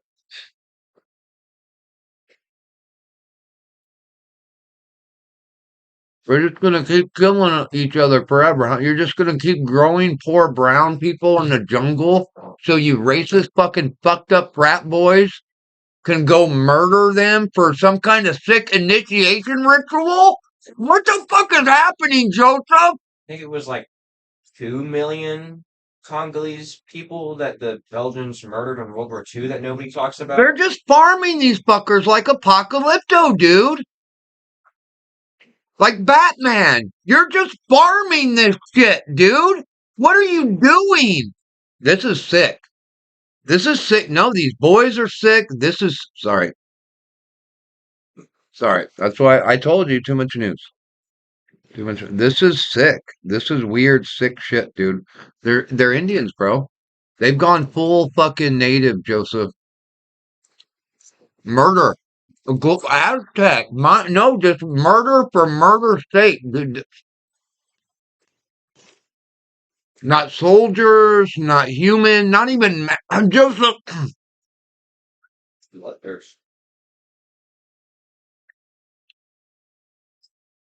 Sorry. Anyways, they're not white men.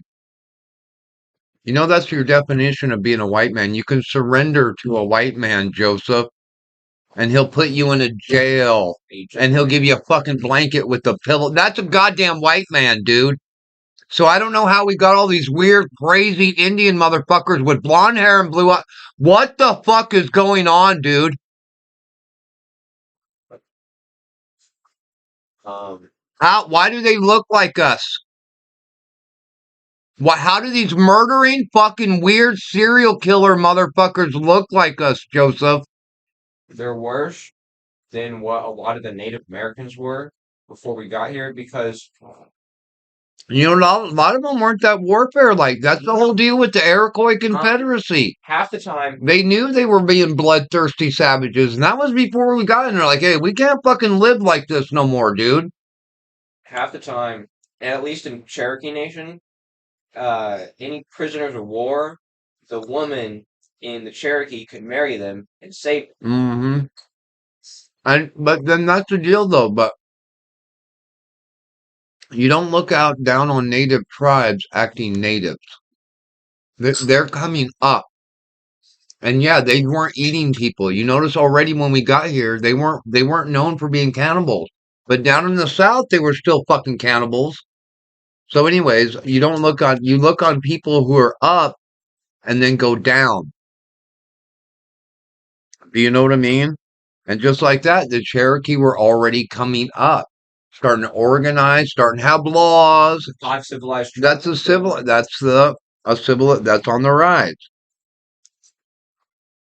So yeah, so we went from where people would stop fighting and could go visit their families in war to bombing hospitals.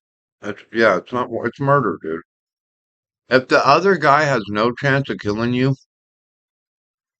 that's murder. That's got no. How are you taking coup on that, dude? How are you taking somebody's scalp and displaying it when, like, you woke up?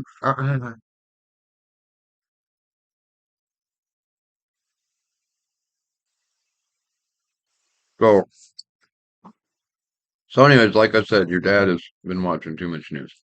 Hey, and happier news. Did you know when it gets cold enough, you can see a bird's song in the air through fog? Really? And it's different for each bird because they have different songs. That's a trip. Makes patterns. No, I know birdsong is weird. And you know, they talk about natives being so fucking vicious and all. And I'm sure there are times we have. But like, there's some of those tribes in Africa that still fight each other with fucking sticks. Whip. They just go out and whip each other. So I don't know how much I buy into that. Oh, when we were natives, we fucking were this. Maybe I'm not saying we weren't. I didn't get there. Yeah, I'm not saying we weren't. Yeah, if you pour me a little bit of it. But like I said, dude, there's plenty, and like the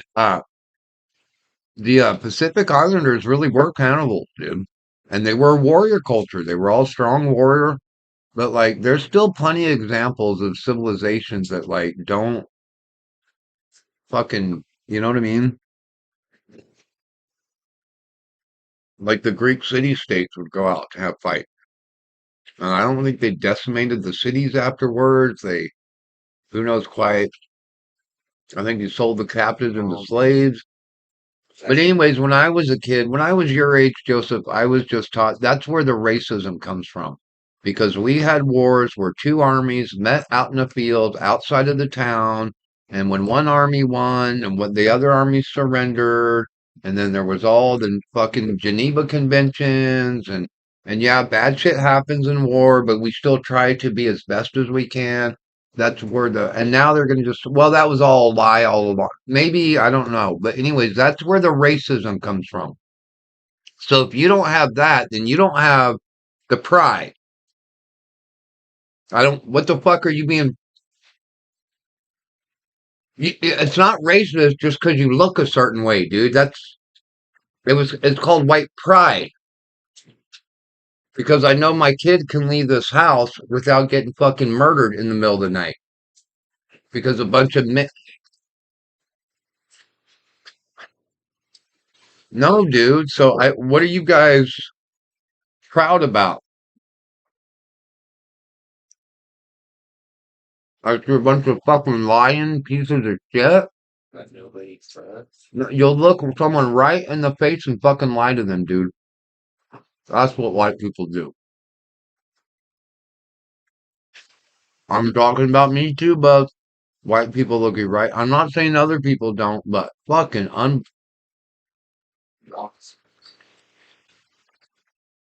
Yep. So anyway, I don't know how it happened, but it happened. And it was me because at Fall Fellowship, there was this guy there that was Cherokee, but like white Cherokee, but he was still, he still had like family that was like full Cherokee and whatnot. He was talking about Well, they're all gonna be white eventually, dude. Well, I don't know. The Cherokee are pretty loose on there, but like that's why racism doesn't work. Yeah, go ahead. but he was talking about when the Cherokee would go to war and they treated it like a sickness. And the chief, the wartime chief, not wartime, the peacetime chief would talk to like every single person, and they'd sit in a big in the council, and and every single person would talk if they should go to war or not. Then if they decided to go to war, they would like go past the river and like do like purify themselves in the river, and fast for 3 days straight, Yeah, yeah. and then come back and then see if they still wanted to go to war, and then go back to the river for another 3 days. That's like they talk shit. And I don't know if it was Hitler or whatever, but that's the total war thing. The unfortunate is like, that was the justification for the devastation in World War II. It was total war. Well, it was 4 years, dude, and it was done. We took longer in Afghanistan. So yeah, it was no, we're gonna fucking have a war and then it's done. And then we're gonna finish it. It's not something you drag the So fuck it out. would be like World War One. And you don't take it as a joke. No, we all get in on this. The factories changed, and we're gonna win this fucking war, and then we're gonna go back to peace. War isn't a holiday. It's not something you do to. So, and then that's where those warrior codes will slip into constant warfare and constant, like the attack. Your culture of warfare. That's all you do. Some of those Indians, I'm pretty sure, didn't even farm, dude. They just raided. Well, or it may have been too that farming's too fucking dangerous. I mean, you've got so many raiding culture. That's why the potatoes saved us, dude. You got so many raiding cultures around you, you can't stay in one spot. So, like, that was probably Mongolia. Try farming in Mongolia. I don't think it rains there. Well, I think it's like us. It's like here, there's big plains. There's grass. There's enough, like you said. There's enough rain for the grasses, but not enough for trees. There's enough rain for shallow roots, but not enough rain for Something. deep roots. And it probably needs rivers. You probably need enough rain to make rivers, because then you get trees on riverbanks. But then when you have rivers like ours that fucking, well, they go big and small, big and small. You never get a, yeah. Anyways, what am I doing? Don't distract. Not distracted. We're playing too much video. That's what I'm doing. Here's most of me. Did I tell you can't buy the original Vice City? Really? They took it off Steam. Is it just deluxe now? Yeah. And I've got bad reviews on it. People say it's crap. Just call it the defective version instead of the definitive. And now I get you can still buy. You can buy the original. Buy like 3. Because I think they're all almost the same engine. That's why they're in that same family. You can buy GTA 3, San Andreas, and Vice City from Rockstar Games themselves. But then what's who is this? I didn't know what the fuck. Yeah, that doesn't even have this. Would Rockstar just remember that I own it and I go remember a password? Or Rockstar might have their own game launcher page. Little fucking thing. Because I know that Epic, the guys that made Fortnite, the company that did that, they have their own little launcher. No, page. they do. Epic launcher, Epic. Yeah. But then, like, would it even work on that laptop now that Windows 11 has come out? See what I'm saying? I don't know. They keep saying Microsoft killed all these computers. I don't know if they're being totally out. Hyperbole. Will you make me coffee, please? Hyperbolic? Hyperbolic. I just said that. Did you say it? Yes. Well, it's on. Bam! Proven. Evidence.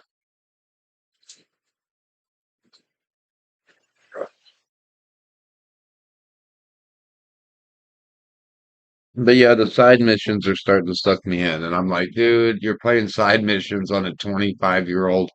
Hey. Like, it's cool to play a few of them so you know what the side mission, but like, trying to 100%. Really? How many cars are you going to export, Joseph Michael? No, for real.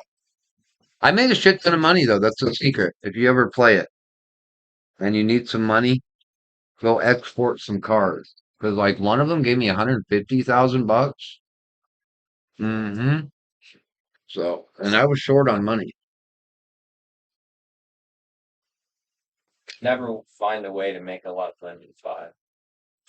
So yeah, exporting cars, and this one works pretty well. And then, and it may change after I finish the game, but right now Los Santos is full of enemy gang members. So I can literally just drive down the street, run them over, jump out, pick up the money, and it's a few thousand every time.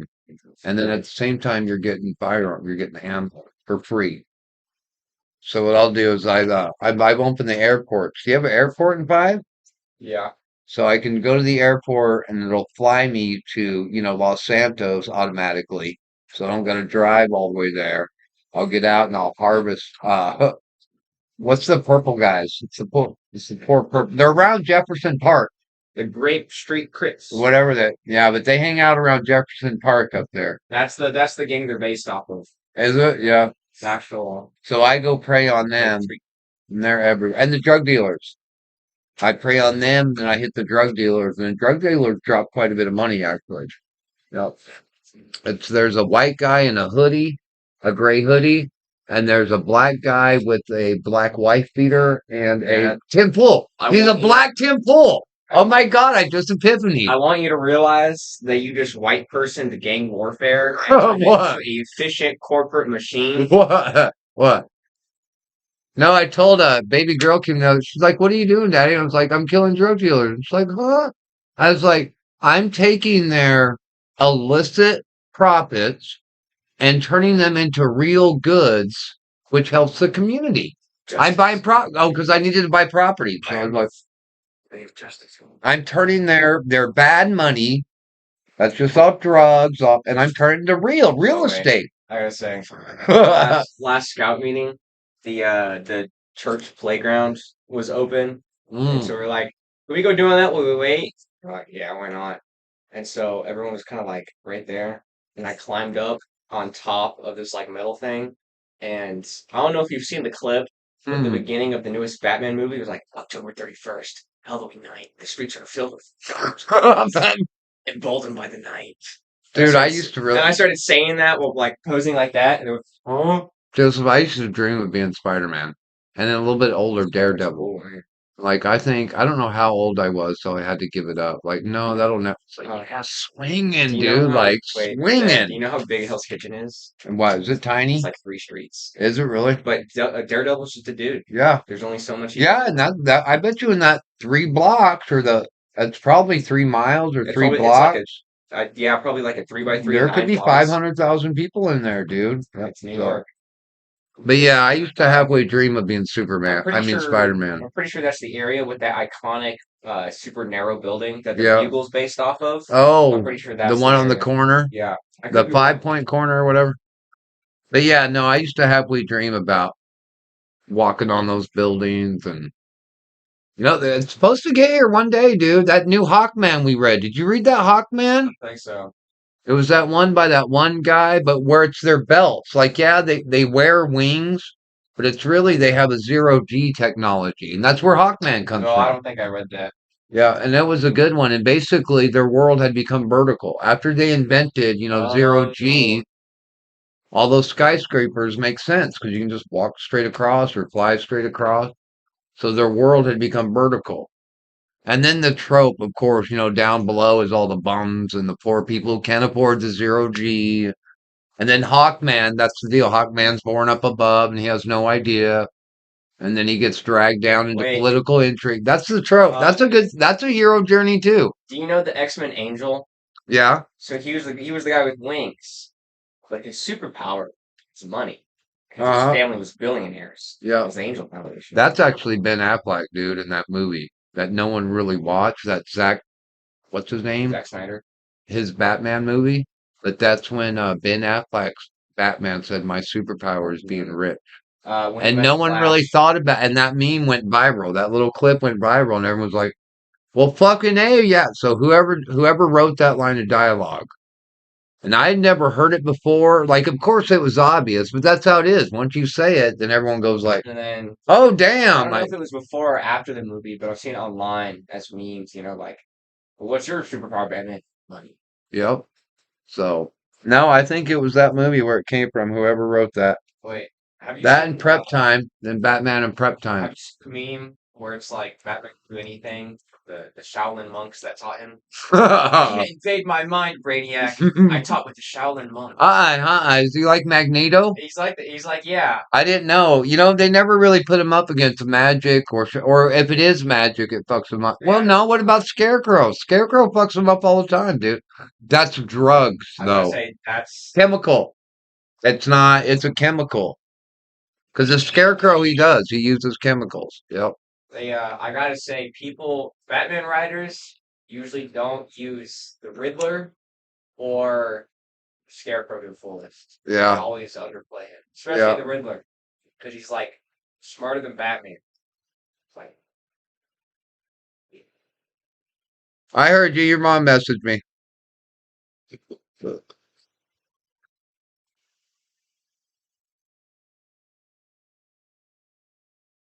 Thank you for the copy.